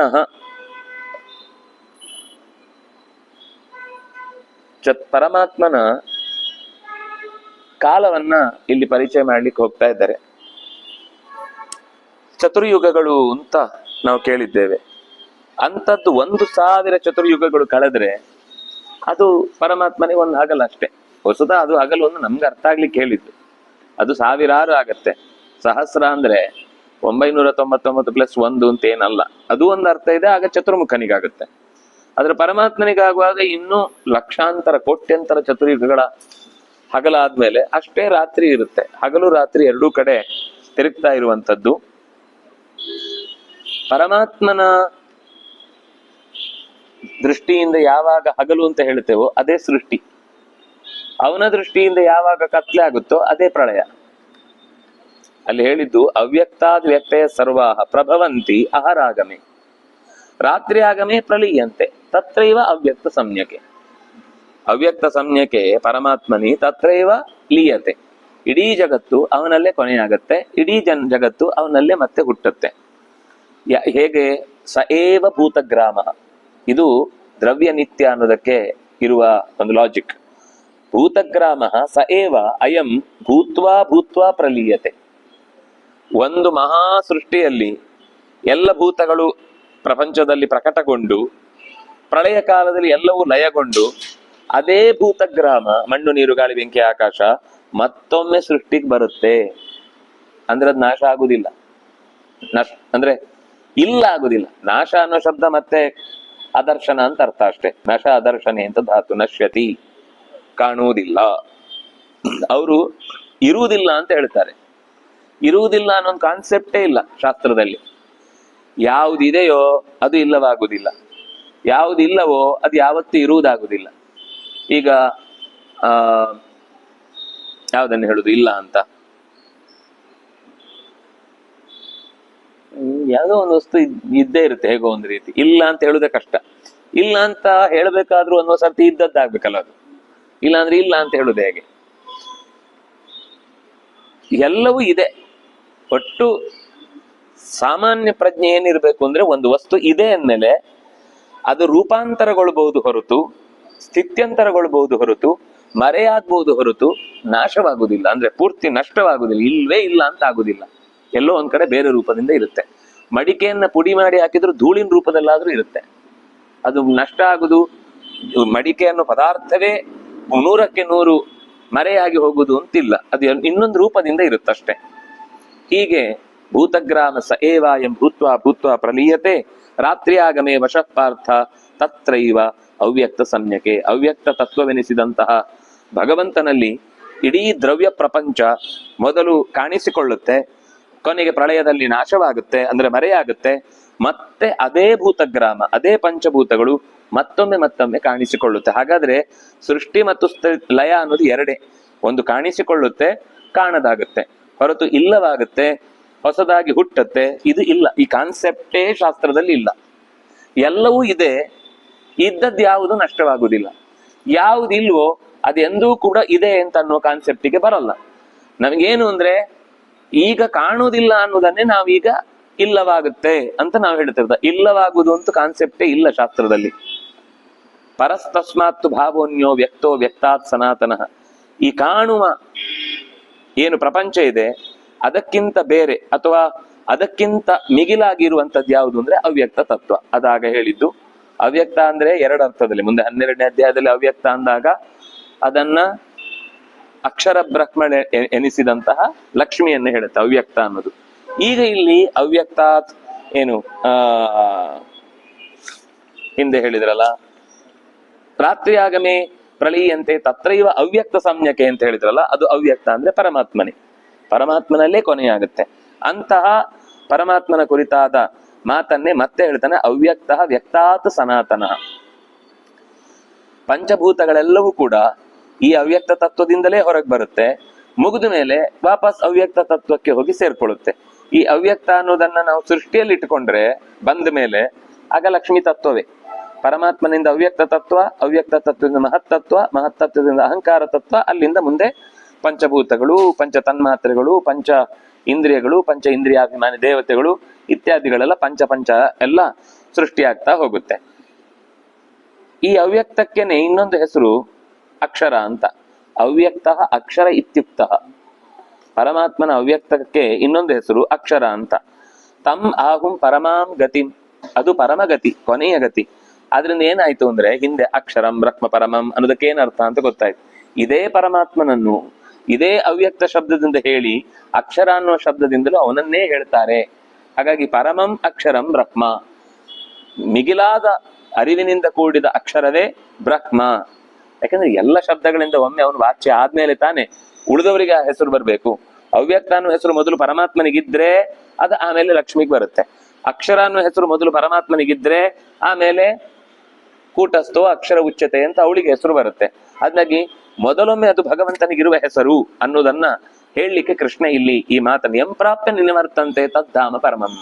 ಆ ಅಕ್ಷರ ತತ್ವವೆನಿಸಿದ, ಆ ಅವ್ಯಕ್ತನೆನಿಸಿದ ನನ್ನ ಮನೆ ತದ್ಧಾಮ ಪರಮಂ, ಅದು ಶ್ರೇಷ್ಠವಾದದ್ದು. ಎಂಪ್ರಾಪ್ಯನ ನಿವರ್ತಂತೆ, ಅಲ್ಲಿಗೆ ಹೋದ್ರೆ ವಾಪಸ್ ಬರಲ್ಲ. ಬೇಡರಿ ಇಲ್ಲೇ ಚೆನ್ನಾಗಿದೆ ಅಂತ ಹೇಳೋರು ಅಲ್ಲಿ ಹೋಗೋ ಯೋಚನೆ ಮಾಡಲ್ಲ. ಆದ್ರೆ ಕೆಲವೊಮ್ಮೆ ಡೌಟ್ ಏನಂದ್ರೆ, ಈಗ ಇಲ್ಲಿಂದ ಅಲ್ಲಿಗೆ ಹೋಗ್ಲಿಕ್ಕೆ ಆಗ್ಲಿಲ್ಲ ಅಂತ ನಾವು ಇಷ್ಟು ಒದ್ದಾಡಿ ಒದ್ದಾಡಿ ಒದ್ದಾಡಿ ಅಲ್ಲಿಗೆ ಹೋಗುದು ಅಂತ ಅನ್ಕೊಂಡ್ವಿ. ಅಲ್ಲಿಗೆ ಹೋದ್ಮೇಲೆ ಮತ್ತೆ ವಾಪಸ್ ಇಲ್ಲಿ ಬರ್ಲಿಕ್ಕಿಲ್ಲ ಅಂದ್ರೆ ಅಲ್ಲಿ ಏನಿದೆ ಅಂತ ಗೊತ್ತಿಲ್ಲ, ಅವ್ಯವಸ್ಥೆ. ಕೊನೆಗೆ ಅದು ಚೆನ್ನಾಗಿಲ್ಲ, ಇದೇ ಚೆನ್ನಾಗಿತ್ತು ಅಂತ ವಾಪಸ್ ಬರ್ಲಿಕ್ಕೂ ಇಲ್ವಲ್ಲ. ಈ ಬಾಣಲೆಯಿಂದ ಬೆಂಕಿಗೆ ಬಿದ್ದಾಗ ಆಗುತ್ತಲ್ಲ ಅಂತ ಕೆಲವರಿಗೆ ಭಯ. ಅದಕ್ಕೆ ಕೃಷ್ಣ ಹೇಳಿದ ತದ್ಧಾಮ ಪರಮಂ. ಅದು ಇಲ್ಲಿಯ ಮನೆಯಲ್ಲಿ ಇದ್ದ ಹಾಗಿನ ಜಂಜಾಟ, ತಿಕ್ಕಾಟ, ಒದ್ದಾಟ, ಹೋರಾಟ, ಹಾರಾಟ ಇದು ಯಾವುದು ಇಲ್ಲ. ಅದು ಪರಮಂ, ಅದು ಶ್ರೇಷ್ಠವಾದದ್ದು, ಅರಿವಿನಿಂದ ಕೂಡಿದ್ದು, ಜ್ಞಾನಾನಂದಮಯ. ಅಲ್ಲಿ ಒಂದು ತಿಳ್ಕೊಳ್ಬೇಕಾದ್ದೇನೆಂದ್ರೆ, ಬಿಡುಗಡೆಯ ದಾರಿಯ ಮೋಕ್ಷದ ಸ್ವರೂಪವನ್ನು ಚಿಂತಿಸುವಾಗ ನಮಗೆ ಮೊದಲು ಗೊತ್ತಿರ್ಬೇಕಾದ ಈ ಪ್ರಪಂಚದಲ್ಲಿ ಏನೆಲ್ಲ ಜೀವರಾಶಿಗಳಿವೆಯೋ, ಏನೆಲ್ಲ ವಸ್ತು ಸಂತತಿ ಇದೆಯೋ, ಏನೆಲ್ಲ ರೀತಿಯ ಲೋಕದ ವೈವಿಧ್ಯಗಳಿದೆಯೋ ಅದು ಮೋಕ್ಷದ್ದೇ ರೆಪ್ಲಿಕಾ. ಅಲ್ಲೂ ನಾವು ಇಲ್ಲಿ ಏನೇನ್ ನೋಡ್ತೇವೆ ಎಲ್ಲವೂ ಇದೆ. ಚೂರು ಸ್ವರೂಪ ಬೇರೆ ಇರ್ಬೋದು, ಅದರ ಏನಂತೇವೆ ಕಾನ್ಸೆಪ್ಟ್ಗಳು ಮತ್ತು ಅದರಿಂದ ಆಗುವ ಉಪಯೋಗಗಳು ಸೇಮ್ ಇರುತ್ತೆ. ಈಗ ಈಗ ಮೋಕ್ಷದಲ್ಲಿ ಒಂದು ಜೀವ ಇದೆ, ಅದು ಹುಲ್ಲಿನ ಜೀವ. ಹುಲ್ಲಿಗೊಂದು ಜೀವ ಇದೆ, ಹುಲ್ಲಿನ ಆಕೃತಿಯದ್ದೇ ಒಂದು ಜೀವ ಇದೆ. ಆ ಮೋಕ್ಷದಲ್ಲಿ ಆ ಹುಲ್ಲು ಓಡಾಡ್ಬೇಕು ತಾನೆ, ಅದು ಓಡಾಡುತ್ತೆ ಅಷ್ಟೇ ಹುಲ್ಲು. ಇಲ್ಲಿ ಆದ್ರೆ ಮಣ್ಣಿನಲ್ಲಿ ಫಿಕ್ಸ್ ಆಗತ್ತಲ್ಲ, ಯಾಕಂದ್ರೆ ಇದು ಅನಿವಾರ್ಯ ಇಲ್ಲಿನ ಜಗತ್ತಿಗೆ. ಒಂದ್ ಮರ ಇದ್ದಕ್ಕಿದ್ದಾಗ ನಡೆದು ಇನ್ನೊಬ್ರು ಮನೆಯಿಂದ ಈ ಕಡೆ ಬಂದ್ಬಿಟ್ರೆ, ತೆಂಗಿನಕಾಯಿ ನಾನ್ ಬೇಕು ಅಂತ ಅವ್ನು ಬೆಳೆಸಿದ್ದು ಅದು ಓಡ್ ಬಂದು ಈಗ ಮನೆಯಲ್ಲಿ ಬೆಂಕಿ ಬಿಟ್ರೆ, ತೆಂಗಿನಕಾಯಿ ಕೊಡ್ಲಿಕ್ಕೆ ಶುರು ಮಾಡಿದ್ರೆ ಕಿರಿಕಿರಿ ಆಗುತ್ತೆ. ಅದಕ್ಕೆ ಇಲ್ಲಿ ಅದಕ್ಕೆ ಫಿಕ್ಸ್. ಅದ್ರ ಮೋಕ್ಷದಲ್ಲಿ ಅದು ಓಡಾಡುತ್ತೆ. ಕೃಷ್ಣ ಓ ಎಲ್ಲ ಇರುತ್ತೆ, ಎಲ್ಲದಕ್ಕೂ ಇರುತ್ತೆ. ಇಲ್ಲಿಯ ಮಿತಿ ಬೇರೆ ಆದ್ರಿಂದ ಹೌದು ಹೌದು.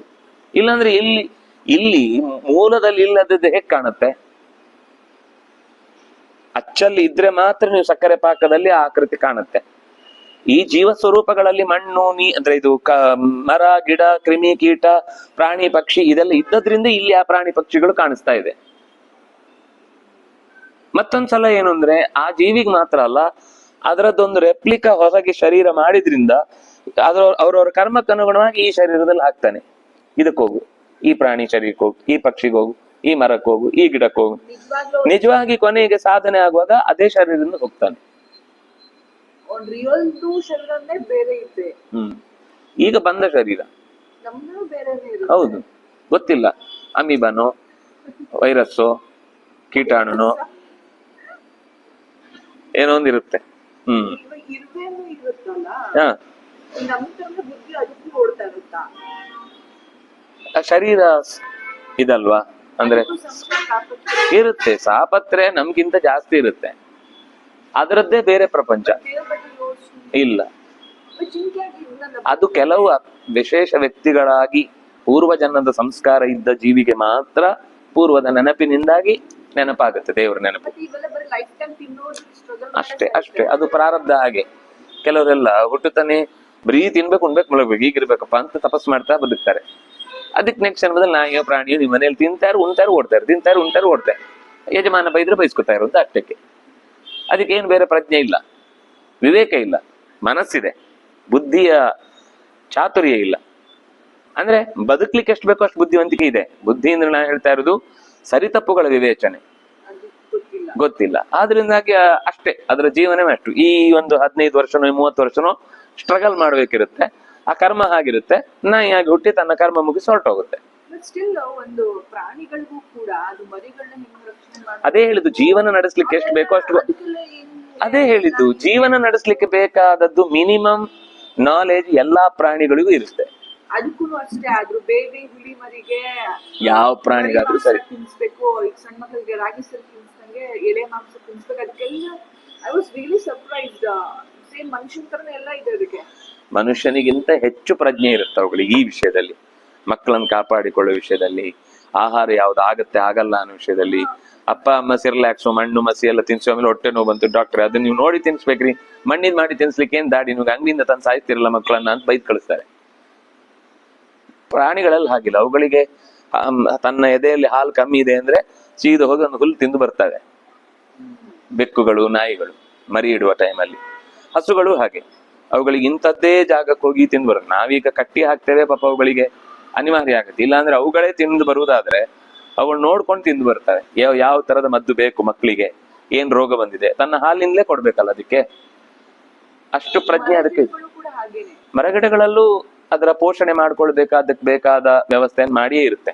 ಈಗ ಹಣ್ಣು ತಿಂತೇವಲ್ಲ ನಾವು, ನಿಜವಾಗಿ ಆ ಹಣ್ಣಿನ ಹೊರಗಿರುವ ವಸ್ತು ಈ ಮೊಟ್ಟೆಯಲ್ಲಿ ಹೇಗೆ ಅದರ ಜೀವಕ್ಕೆ ಬೇಕಿರುವ ದ್ರವ ಇರುತ್ತೋ ಹಾಗೆ ಅದರ ಬೀಜಕ್ಕೆ ಬೇಕಿರುವ ಪೋಷಕಾಂಶಯುಕ್ತವಾದ ಒಂದು ಪದಾರ್ಥ ಅದು. ನಾವು ಮಧ್ಯದಲ್ಲಿ ಬಂದು ಅದನ್ನ ತಿಂದು ಕೊನೆಗೆ ಬೀಜ ಎಸಿದ್ದೇವೆ. ಅದು ಗೊಬ್ಬರ ಬೇಕು ಅನ್ನೋದಕ್ಕೋಸ್ಕರ ಪ್ರಕೃತಿ ರೆಡಿ ಮಾಡಿದಂತ ಒಂದು ಸೊತ್ತದು. ನಾನು ಅವಾಗ್ಲೇ ಹೇಳಿದಲ್ಲ, ಒಂದ್ ಗಿಡ ಹುಷಾರಿಲ್ಲ ಅಂದ್ರೆ ಇನ್ನೊಂದ್ ಗಿಡ ನೀವೇನೋ ಬಿಟ್ಟು ಅದು ದೇವ್ರು ಮಾಡಿಸ್ತಿರೋದ, ಗಿಡದ ಯೋಚನೆಯಿಂದ ಗಿಡದ ಯೋಚನೆಯಿಂದ ದೇವ್ರು ಮಾಡಿಸಿರೋದು. ಅದು ಕೆಪಬಿಲಿಟಿ ಇದೆ, ಥಿಂಕಿಂಗ್ ಕೆಪಾಸಿಟಿ ಇದೆ. ನಾನು ಏನ್ ಇಲ್ಲ ಹೇಳಿದೆ, ಇಲ್ಲ ಅಂತ ಹೇಳಿದ್ವಿ. ಅದೇ ಹೇಳಿದ್, ಜೀವನ ನಡೆಸ್ಲಿಕ್ಕೆ ಎಷ್ಟು ಬೇಕೋ ಅಷ್ಟು ಮನಸ್ಸು ಎಲ್ಲದಕ್ಕೂ ಇದೆ. ಶಾಸ್ತ್ರವೇ ಹೇಳುತ್ತೆ, ಮರಗಳಿಗೂ ಮನಸ್ಸಿದೆ, ಮರಗಳಿಗೂ ಯಾರೋ ಬಂದಾಗ ನನ್ನ ಯಜಮಾನ ಅಂತ ಗುರುತಿಸೋ ಶಕ್ತಿ ಇದೆ, ಎಕ್ಸ್ಪ್ರೆಸ್ ಮಾಡೋ ತಾಕತ್ತಿಲ್ಲ ಅಷ್ಟೇ. ನಾಯಿಗೆ ಓ ಅಂತ ಬಂದು ಬಾಲ ಅಲ್ಲಾಡ್ಸತ್ತೆ, ಮರ ಬಾಲ ಅಳಿಸ್ಲಿಕ್ಕೆ ಬರಲ್ಲ, ಅದು ಬಾಲ ಇಲ್ಲ. ಅದ್ರದ್ದು ಅದರುತ್ತೆ, ನೋಯಿಸತ್ಕೊಂಡು ನೊಂದ್ಕೊಳ್ಳುತ್ತೆ, ನನ್ನ ನೆಟ್ಟ ಯಜಮಾನ ಬಿದ್ದ ಅಂತ. ಬಿದ್ದದ್ ಇಲ್ಲೆಲ್ಲ ಫೀಲಿಂಗ್ಸ್ ಎಲ್ಲ ಎಕ್ಸ್ಪ್ರೆಸ್ ಮಾಡಕ್ಕೆಲ್ಲ ಗೊತ್ತಾಗುತ್ತೆ. ಬಟ್ ದೇವ್ರ ಶಾಸ್ತ್ರ ವಿಷಯದಲ್ಲಿ ಅಷ್ಟು ಯೋಚನೆ ಮಾಡಿಸಿರಲ್ಲ. ಬಟ್ ಮನುಷ್ಯರು ಮರ ಪ್ರಾಣಿಗಿಂತ ಕೀಳಾಗಿರೋರು ಇದ್ದಾರೆ. ಸರಿ. ಅವನು ಪರಮ ಪುರುಷ, ಆದ್ರೆ ಭಕ್ತ್ಯ ಲಭ್ಯ ನತು ಅನನ್ಯಯ. ಬೇರೆದ್ರಿಂದ ಸಿಗಲ್ಲ. ಅನ್ಯಯ ನ ಲಭ್ಯತೆ, ಅನನ್ಯಯ ಭಕ್ತ್ಯ ಲಭ್ಯತೆ. ಅವನೇ ಪರಮ ಪುರುಷ, ಅವನನ್ನೇ ನಾನು ಶರಣ ಹೊಂದಿದ್ದೇನೆ ಅಂತ ಯಾರು ಈ ಜಗತ್ತಿನ ಎಲ್ಲವನ್ನು ತನ್ನೊಳಗೆ ಹೊತ್ತು ನಿಂತಿದ್ದಾನೋ, ಎಲ್ಲರ ಅಂತರ್ಯಾಮಿಯಾಗಿದ್ದಾನೋ ಅವನಿಗೆ ನಾನು ಶರಣಾಗ್ತೇನೆ ಅಂತಂದಾಗ ಭಗವಂತ ಅವನಿಗೆ ಲಭ್ಯನಾಗ್ತಾನೆ. ಮತ್ತೆ ಹೇಳ್ತಾನೆ, ಈ ಕಾಲದ ದೇವತೆಗಳೆಲ್ಲ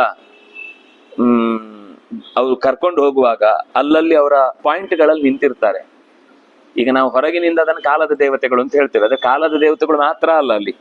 ಅಹರ್ ಅಂದ್ರೆ ಇನ್ನೇನದು, ಅಗ್ನಿಹಿ ಅನ್ನೋದು ಕಾಲದ ದೇವತೆ ಅಲ್ಲ. ಅದು ಕಾಲವನ್ನೇನು ರೆಪ್ರೆಸೆಂಟ್ ಮಾಡಲ್ಲ. ಶುಕ್ಲ ಷಣ್ಮಾಸ ಇದೆಲ್ಲ ಕಾಲವನ್ನ ಪ್ರತಿನಿಧಿಸುವಂತವುಗಳು. ಆದ್ರೆ ಹೆಚ್ಚು ಇರುವಂತವು ಕಾಲದೇವತೆಗಳಾದ್ರಿಂದಾಗಿ ಅದನ್ನ ಉಲ್ಲೇಖ ಮಾಡಿ ಹೇಳ್ತಾರೆ. ಯಾವ ದೇವತೆಗಳು ಅವನಿಗೆ ಆ ಹೊತ್ತಿಗೆ ಜಾಗೃತರಾಗಿ ಅವನ ಪ್ರಜ್ಞೆಯನ್ನ ಸ್ಥಿರಗೊಳಿಸಿ ಮುಂದಕ್ಕೆ ಕರ್ಕೊಂಡು ಹೋಗ್ತಾರೋ ಅದ್ರ ಮೇಲೆ ಅವನ ಸಾವಿನ ಸ್ವರೂಪ ಅನ್ನೋದು ನಿರ್ಧಾರ ಆಗುತ್ತೆ. ಇದೆರಡೂ ಹೇಳಿದ್ದು ಸಾಧಕರಿಗೇನೆ. ಇದೆರಡೂ ಇಲ್ಲದೆ ಎಲ್ಲೆಲ್ಲೂ ಹೋಗೋರು ಬೇರೆ. ಎರಡು ತರದ ಜೀವಿಗಳಲ್ಲಿ ಒಬ್ಬ ಬೆಳಕಿನ ದೇವತೆಗಳ ಪ್ರಜ್ಞೆಯನ್ನ ಜಾಗೃತಗೊಳಿಸಿಕೊಂಡು ಹೋಗ್ತಾನೆ, ಇನ್ನೊಬ್ಬ ಮತ್ತೆ ಮರಳಿ ಬರಬೇಕಾದ ದೇವತೆಗಳ ಪ್ರಜ್ಞೆಯಲ್ಲಿ ಸಾಗಿ ಮತ್ತೆ ವಾಪಸ್ಸು ಹುಟ್ಟಿ ಬರ್ತಾನೆ ಅಂತ ಹೀಗೆ ಹೇಳಿ, ಅಗ್ನಿ ಜ್ಯೋತಿ ಆಹ ಶುಕ್ಲ ಷಣ್ಮಾಸ ಉತ್ತರಾಯಣಂ ತತ್ರ ಪ್ರಯಾತ ನಾಯಾಂತಿ. ಈ ಬೆಳಕಿನ ದೇವತೆಗಳಲ್ಲಿ ತನ್ನನ್ನು ಒಪ್ಪಿಸಿಕೊಂಡು ಮುಂದೆ ಸಾಗಿದವ ಮರಳಿ ಬಾರದ ಊರನ್ನ ಸೇರ್ತಾನೆ. ಆದ್ರೆ ಧೂಮಃ ರಾತ್ರಿ ಕೃಷ್ಣ ಷಣ್ಮಾಸ ದಕ್ಷಿಣಾಯನಂ ತತ್ರ ಚಾಂದ್ರಮಸಂ ಜ್ಯೋತಿ ಯೋಗಿ, ಅವನು ಯೋಗಿನೇ. ಯೋಗಿ ಪ್ರಾಪ್ಯ ನಿವರ್ತದೆ, ಯಾಕೆಂದ್ರೆ ಅವನು ಸಂಸಾರದ ಮುಗ್ದಿರಲ್ಲ. ಆದ್ರಿಂದಾಗ ಅವನು ಧೂಮದ ದೇವತೆ, ರಾತ್ರಿಯ ದೇವತೆ, ಕೃಷ್ಣ ಪಕ್ಷದ ದೇವತೆ, ಷಣ್ಮಾಸಗಳಲ್ಲಿ ಮುಂದಿನ ಅಂದ್ರೆ ಈ ಮೊದಲು ಮಾರ್ಗಶೀರ್ಷದಿಂದ ಕಾರ್ತಿಕದ ತನಕ ಏನು ಹೇಳಿರ್ತಾರೋ, ಆಮೇಲೆ ಕಾರ್ತಿಕದಿಂದ ಮತ್ತೆ ಮಾರ್ಗಶೀರ್ಷದ ಪೂರ್ವದ ಯಾವ ದೇವತೆಗಳು ಇರ್ತಾರೋ ಆ ಕಾಲದ ದೇವತೆಗಳು, ಮಾಸದ ದೇವತೆಗಳು ಮತ್ತು ಷಣ್ಮಾಸ ಮತ್ತು ಯಾರು ಉತ್ತರಾಯಣ ಮತ್ತು ದಕ್ಷಿಣಾಯನದ ದೇವತೆಗಳಲ್ಲಿ ತನ್ನನ್ನು ಒಪ್ಪಿಸಿ ಚಾಂದ್ರಮಸಂ ಜ್ಯೋತಿ, ಚಂದ್ರನ ಮೂಲಕ ಮತ್ತೆ ವಾಪಸ್ಸು ಭೂಮಿಗೆ ಹುಟ್ಟಿ ಬರ್ತಾನೆ. ಹೀಗೆ ಎರಡು ಗತಿ, ಎರಡು ದಾರಿ. ಅದಕ್ಕೆ ಶುಕ್ಲ ಮತ್ತು ಕೃಷ್ಣ ಅಂತ, ಒಂದು ಕಪ್ಪು ದಾರಿ ಒಂದು ಬಿಳಿ ದಾರಿ ಅಂತ. ಆ ಎರಡು ದಾರಿಗಳು ಶಾಶ್ವತ. ದಾರಿ ನಿರಂತರ ಇರುತ್ತೆ. ಈ ಮೊನ್ನೆ ತನಕ ಹೋಗಿದ್ವಿ, ಈಗ ಬದ್ರಿ ಬಂದಾಗಿದೆ, ಇನ್ನು ನೆಕ್ಸ್ಟ್ ಡೇ ಹೋಗ್ಬೇಕು ಅಂತ ಅದು ಬಂದಾಗುವ ದಾರಿ ಅಲ್ಲ. ಎಲ್ಲಾ ಕಾಲಕ್ಕೂ ಓಪನ್ ಇರುತ್ತೆ. ನಾವೇನ್ ಅನ್ಕೊಂಡಿದೀವಿ? ಕೇಳ್ಬೋದು.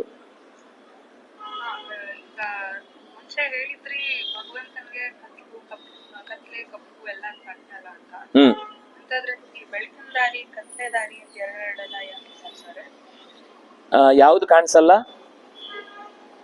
ಬೆಳಕು, ಕತ್ತಲೆ, ಕಪ್ಪು ಇವೆಲ್ಲ ಏನು ತಟ್ಟಲ್ಲ, ಅಜ್ಞಾನ ತಟ್ಟಲ್ಲ ಅಂತೆಲ್ಲ ಹೇಳುವಾಗ ಕತ್ತಲೆ ಇದೇನು ತಟ್ಟಲ್ಲ ಅಂತ ಹೇಳಿದ್ರಿ. ಅಂತಂದ್ರೆ ಈ ಸೂರ್ಯ ದೇವತೆ ಅಥವಾ ರಾತ್ರಿ ಅದು ಹೊರಡುವ ಟೈಮಲ್ಲಿ, ಇದು ಪ್ರಾಣೋತ್ಕ್ರಮಣದ ಸಮಯದಲ್ಲಿ ಅವನಿಗೆ ಈಗ ಈ ಅಧ್ಯಯನ ಮಾಡಿರ್ತಾನಲ್ವಾ, ಅಧ್ಯಯನ ಮಾಡಿದ್ದಾಗ ಅವನಿಗೆ ಪ್ರಾಣ ಹೋಗುವ ಸಮಯದಲ್ಲಿ ಅವನಿಗೆ ಅಗ್ನಿಯ ನೆನಪು. ಜ್ಯೋತಿ ಅಂತ ಅಗ್ನಿಯ ಇಬ್ರು ಮಕ್ಕಳವರು, ವನ್ನಿಯ ಮಕ್ಕಳು.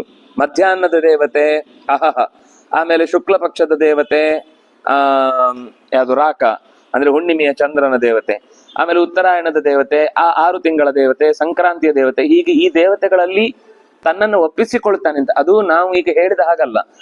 ಈಗ ಹೋಗುವ ದಾರಿಯಲ್ಲಿ ಕೆಲವರಿಗೆ ಬ್ಲ್ಯಾಕ್ ಟನಲ್ ಸಿಗುತ್ತೆ, ಕೆಲವರಿಗೆ ವೈಟ್ ಟನಲ್ ಸಿಗುತ್ತೆ. ಯಾರು ಸತ್ಕರ್ಮವನ್ನು ಮಾಡಿಕೊಂಡು ಈ ಪ್ರಜ್ಞೆಯಲ್ಲಿ ಜಾಗೃತನಾಗಿರ್ತಾನೋ ಅವನು ವೈಟ್ ಟನಲ್ ನಲ್ಲಿ ಹೋಗುವಾಗ ಬೆಳಕಿನ ದಾರಿ ತಾನಾಗಿ ಅವನಿಗೆ ತೆರ್ಕೊಳ್ತಾ ಹೋಗುತ್ತೆ. ಇನ್ನೊಬ್ಬನಿಗೆ ಏನ್ ಮಾಡಿದ್ರು ಕತ್ತಲಲ್ಲಿ ಎಲ್ಲೂ ಕಳೆದು ಹೋದೆ ಅಂತಾನೆ ಗೊತ್ತಾಗದೆ ಅವನು ತುಂಬಾ ಕಷ್ಟಪಡ್ತಾನೆ. ಆದ್ರೆ ಸ್ವಲ್ಪ ಪ್ರಜ್ಞಾವಂತನಾಗಿ ಯೋಗಿ ಆಗಿದ್ರೆ ಆ ಕತ್ತಲೆಗೆ ಸಂಬಂಧಪಟ್ಟ ದೇವತೆಗಳು ಯಾರು ಅಂತ ಚಿಂತಿಸಿ ಮತ್ತೆ ಅವನು ಸಾತ್ವಿಕನೇ ಆಗಿದ್ದಾನೆ. ಅದರಿಂದಾಗಿ ಕರ್ಮ ಮುಗ್ದಿಲ್ಲ ಅನ್ನುವ ಕಾರಣಕ್ಕೆ ಅವನಿಗೆ ಕತ್ತಲೆಯ ದಾರಿಯಲ್ಲಿ ಪ್ರಜ್ಞಾಪೂರ್ವಕವಾಗಿ ಸಾಗ್ಲಿಕ್ಕೆ ಬರುತ್ತೆ. ಅದರಿಂದಾಗಿ ಅವನು ಮತ್ತೆ ಹುಟ್ಟಿ ಬರ್ತಾನೆ. ಈ ಎರಡೂ ಅಲ್ಲದೆ ಇನ್ನು ಉಳಿದವರಿಗೆ ಟನಲ್ಲೇ ಕಾಣಿಸುದಿಲ್ಲ, ಒಟ್ಟು ಕತ್ಲೆ. ಅವನಿಗೆ ಇದು ದಾರಿ ಅಂತ ಗೊತ್ತಾಗುದಿಲ್ಲ, ಒಟ್ಟು ಎಲ್ಲೋ ಕರ್ಕೊಂಡು ಹೋಗ್ತಾ ಇದ್ದಾರೆ ಅಂತ ಮೈ ಮರೆತು ಭಯದಿಂದ ಕಂಗಾಲಾಗಿ ನಡುಗಿ ಸತ್ತೇ ಹೋಗ್ತಾ ಇರ್ತಾನೆ. ಅಂದ್ರೆ ಹೋಗುವಾಗ್ಲೂ ಮತ್ತೆ ಮತ್ತೆ ಸಾಯ್ತಾ ಇದ್ದೇನೆ ಅಂತ ಅನ್ನುವ ಭಯದಿಂದ ಬದುಕನ್ನು ನಡೆಸ್ತಾನೆ. ಅದರಿಂದಾಗಿ ಅವನಿಗೆ ಈ ಕತ್ತಲೆ ಬೆಳಕು ಇದು ಯಾವ್ದ್ರ ವ್ಯತ್ಯಾಸವೂ ಗೊತ್ತಾಗುದಿಲ್ಲ, ಅಜ್ಞಾನದಿಂದ ಸಾಯ್ತಾನೆ. ಆದ್ರೆ ಯೋಗಿ ಆದವನಿಗೆ ಹೊರಡುವ ಟೈಮಲ್ಲಿ ಅವನಿಗೆ ನಾನೀಗ ದೇಹವನ್ನು ಬಿಡುವ ಸಮಯ ಬಂತು, ನಾನೀಗ ಹೊರಡಬೇಕಾದ ಸಮಯ ಬಂತು ಅಂತ ಅವನಿಗೆ ಗೊತ್ತಾಗುತ್ತೆ. ಆ ಗೊತ್ತಾಗುವ ಕಾರಣವನ್ನ ಏನೇನ್ 2 ರೀತಿ ಗೊತ್ತಾಗುತ್ತೆ, ಒಂದು ಬರುವ ದಾರಿ, ಒಂದು ಮರಳಿ ಬಾರದ ದಾರಿ, ಇದು 2 ಇದೆ ಅಂತ ಹೇಳಿದ ಕೃಷ್ಣ.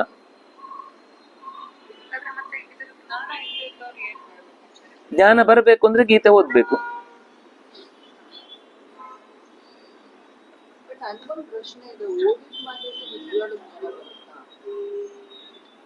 ಜ್ಞಾನ ಈಗ ಹೇಳಿದ್ಮೇಲೂ ಅದು ಅಷ್ಟೊತ್ತಿಗೆ ನೆನಪಿರ್ಬೇಕು ಅಂತ ಏನಿಲ್ಲ, ಅವನು ಮತ್ತೆ ನೆನಪು ಕೊಡ್ಬೇಕು ಆ ಟೈಮಿಗೆ.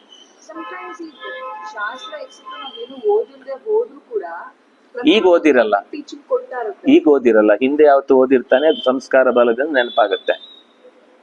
ಈಗ ಅವನ ಪ್ರಾರಬ್ಧವಶಾತ್ ಯಾರಿಗೋ ಜ್ಞಾನದ ದಾರಿಯಲ್ಲಿ ಅವನು ಸರಿಯಾಗಿ ನಡ್ಕೊಳ್ಳಿಕ್ಕೆ ಅವ್ರಿಗೆ ಬಿಡ್ಲಿಲ್ಲ ಅನ್ನೋ ಕಾರಣಕ್ಕೆ ಅವನು ಒಂಥರ ಆ ಶಾಸ್ತ್ರ ರಹಿತವಾದ ಜೀವನ ನಡೆಸ್ಬೇಕಾಗುತ್ತೆ. ಆದ್ರೆ ಅವನಿಗೆ ಒಳಗಿನಿಂದ ಪ್ರಜ್ಞೆ ಜಾಗೃತವಾಗಿರುತ್ತೆ. ಕೊನೆಯ ಕಾಲಕ್ಕೆ ಅದು ಕರೆಕ್ಟ್ ನೆನಪಾಗುತ್ತೆ. ಉತ್ತಮ ಅವನು ಅನುಭವಿಸಿ ಆಯ್ತಲ್ಲ ಪ್ರಾರಬ್ಧ, ಒಳ್ಳೆ ದಾರಿನೇ ಸಿಗುತ್ತೆ.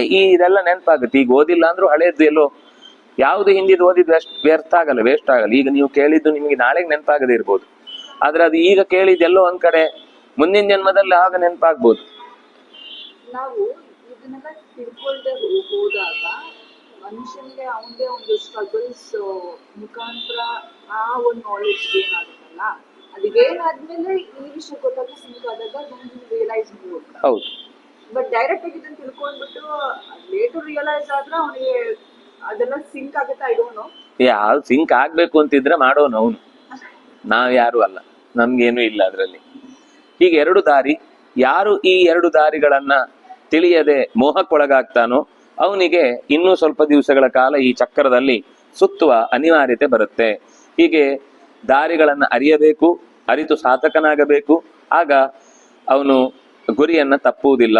ಅದರಿಂದಾಗಿ ಯೋಗಯುಕ್ತೋ ಭವ, ಅದರಿಂದಾಗಿ ಈ ದಾರಿಗಳನ್ನ ತಿಳಿದುಕೊಳ್ಳುವವನಾಗು ಅಂತ ನಮಗೆ ಎಚ್ಚರ ಕೊಟ್ಟದ್ದು. ತಿಳ್ಕೋ ಅಂತ ಹೇಳ್ತಾ ಇದ್ದಾನೆ. ಹಾಗಾಗಿ ಸರಿ, ತಿಳ್ಕೊಂಡದ್ದಾಯ್ತು. ವೇದ ಓದ್ತಾನೆ, ಯಜ್ಞ ಮಾಡ್ತಾನೆ, ತಪಸ್ಸುಗಳನ್ನು ನಡೆಸ್ತಾನೆ, ದಾನವನ್ನು ಮಾಡ್ತಾನೆ, ಅನೇಕ ಪುಣ್ಯಕರ್ಮಗಳನ್ನು ಮಾಡ್ತಾನೆ. ಇದೆಲ್ಲವನ್ನು ಮಾಡಿದವನು ಕೂಡ ಏನ್ ಪುಣ್ಯದ ಫಲವನ್ನ ಪಡಿತಾನೋ ಈ ದಾರಿಯನ್ನ ತಿಳ್ಕೊಂಡವನಿಗೆ ಈ ಎಲ್ಲದರ ಪುಣ್ಯ ಇದೆ. ಈಗ ಎಷ್ಟು ಪುಣ್ಯಗಳ ಕರ್ಮಗಳನ್ನು ಹೇಳಿದ್ರು, ವೇದೇಶು ಯಜ್ಞೇಶು ತಪಸ್ಸು ಚೈವ ದಾನೇಶು ಯತ್ ಪುಣ್ಯ ಫಲಂ ಪ್ರದಿಷ್ಟಂ. ಯಾವ್ಯಾವ ಪುಣ್ಯಗಳನ್ನ ಈ ಎಲ್ಲ ಕರ್ಮಗಳಿಗೆ ಹೇಳಿದಾರೋ ಅತ್ಯೇತಿ ತತ್ ಸರ್ವಮಿದಂ ವಿದಿತ್ವ. ಈ ದಾರಿಯ ಬಗ್ಗೆ ಸರಿಯಾಗಿ ತಿಳಿದವನಿಗೆ ಇಷ್ಟೂ ಕರ್ಮಗಳಿಂದ ಏನೆಲ್ಲ ಪುಣ್ಯ ಬರುತ್ತೋ ಅದಕ್ಕಿಂತ ಹೆಚ್ಚಿನ ಎಚ್ಚರ, ಪ್ರಾಣೋತ್ಕ್ರಮಣದ ಸಮಯತೆ ತಿಳುವಳಿಕೆ ದೊಡ್ಡದಲ್ವಾ. ಅದರಿಂದನೇ ತಾನೇ ಅವನು ಮುಂದಿನ ಜೀವನ ನಿರ್ಧಾರ ಆಗುದು, ಒಳ್ಳೆ ಜೀವನನ ಕೆಟ್ಟ ಜೀವನ. ಸುಮ್ನೆ ಕರ್ಮ ಮಾಡ್ತಾ ಮಾಡ್ತಾ ಮಾಡ್ತಾ ಮಾಡ್ತಾ ಮಾಡ್ತಾ ಹೋಗಿ ಮುಂದೆ ಏನಾಗ್ತಾನೆ ಅಂತಾನೆ ಆ ಹೊತ್ತಿದ್ದು ಗೊತ್ತಾಗದೇ ಇದ್ರೆ, ಮತ್ತೆ ಯಾವುದೋ ಪ್ರಾಣಿಯೋ ಪಕ್ಷಿಯೋ ಕ್ರಿಮಿಯೋ ಕೀಟ ಆಗಿ ಹುಟ್ಟಿದ್ರೆ ಆ ಕರ್ಮವನ್ನು ಅನುಭವಿಸ್ಲಿಕ್ಕೆ ಶರೀರ ಇಲ್ಲ ಅಂತ ಆಗುತ್ತೆ. ಅದರಿಂದಾಗಿ ಶರೀರದ ಬಗ್ಗೆ ದೇವರು ಕೊಟ್ಟದ್ರ ಬಗ್ಗೆ ಎಚ್ಚರದಿಂದ ಆ ದಾರಿ ಏನು ಅಂತ ತಿಳ್ಕೊಂಡ್ರೆ ಅವನು ಈ ಹಿಂದೆ ಮಾಡಿದ ಕರ್ಮಗಳಿಗಿಂತ ಹೆಚ್ಚಿನ ಫಲವನ್ನ ಪಡೆದು ಮತ್ತು ಒಳ್ಳೆಯ ಶರೀರವನ್ನ ಪಡೆಯುವುದಕ್ಕೆ ಹಿರಿಯ ಜಾಗವನ್ನ ಹೊಂದುತ್ತಾನೆ. ಆ ದೊಡ್ಡವರ ಸಹಕಾರದಿಂದ ಎತ್ತರದ ದಾರಿಯನ್ನು ಅವನು ಹೊಂದಲಿಕ್ಕೆ ಅನುಕೂಲ ಆಗುತ್ತೆ ಅನ್ನೋದನ್ನ ಹೇಳಿ ಇಲ್ಲಿಗೆ 8ನೇ ಅಧ್ಯಾಯ ಮುಕ್ತಾಯ ಆಗುತ್ತೆ. ಮುಂದೆ 9ನೇ ಅಧ್ಯಾಯದಲ್ಲಿ ಮತ್ತಷ್ಟು ವಿಶೇಷವಾದ ಜ್ಞಾನಂ ವಿಜ್ಞಾನ ಸಹಿತಂ ಯಜ್ಞಾತ್ವಾ ಮೋಕ್ಷಸೆ ಅಶುಭಾತ್ ಅಂತ ಅಶುಭದಿಂದ ಬಿಡಿಸುವ, ಆಪತ್ತಿನಿಂದ ಪಾರು ಮಾಡುವಂತಹ ತಿಳುವಳಿಕೆಯನ್ನು ಕೊಡ್ತೇನೆ ಅಂತ ಕೃಷ್ಣ ಹೇಳ್ತಾ ಇದ್ದಾನೆ. ಶ್ರೀ ಹರಿಪ್ರಿಯತಾಂ ಶ್ರೀ ಕೃಷ್ಣಾರ್ಪಣಮಸ್ತು.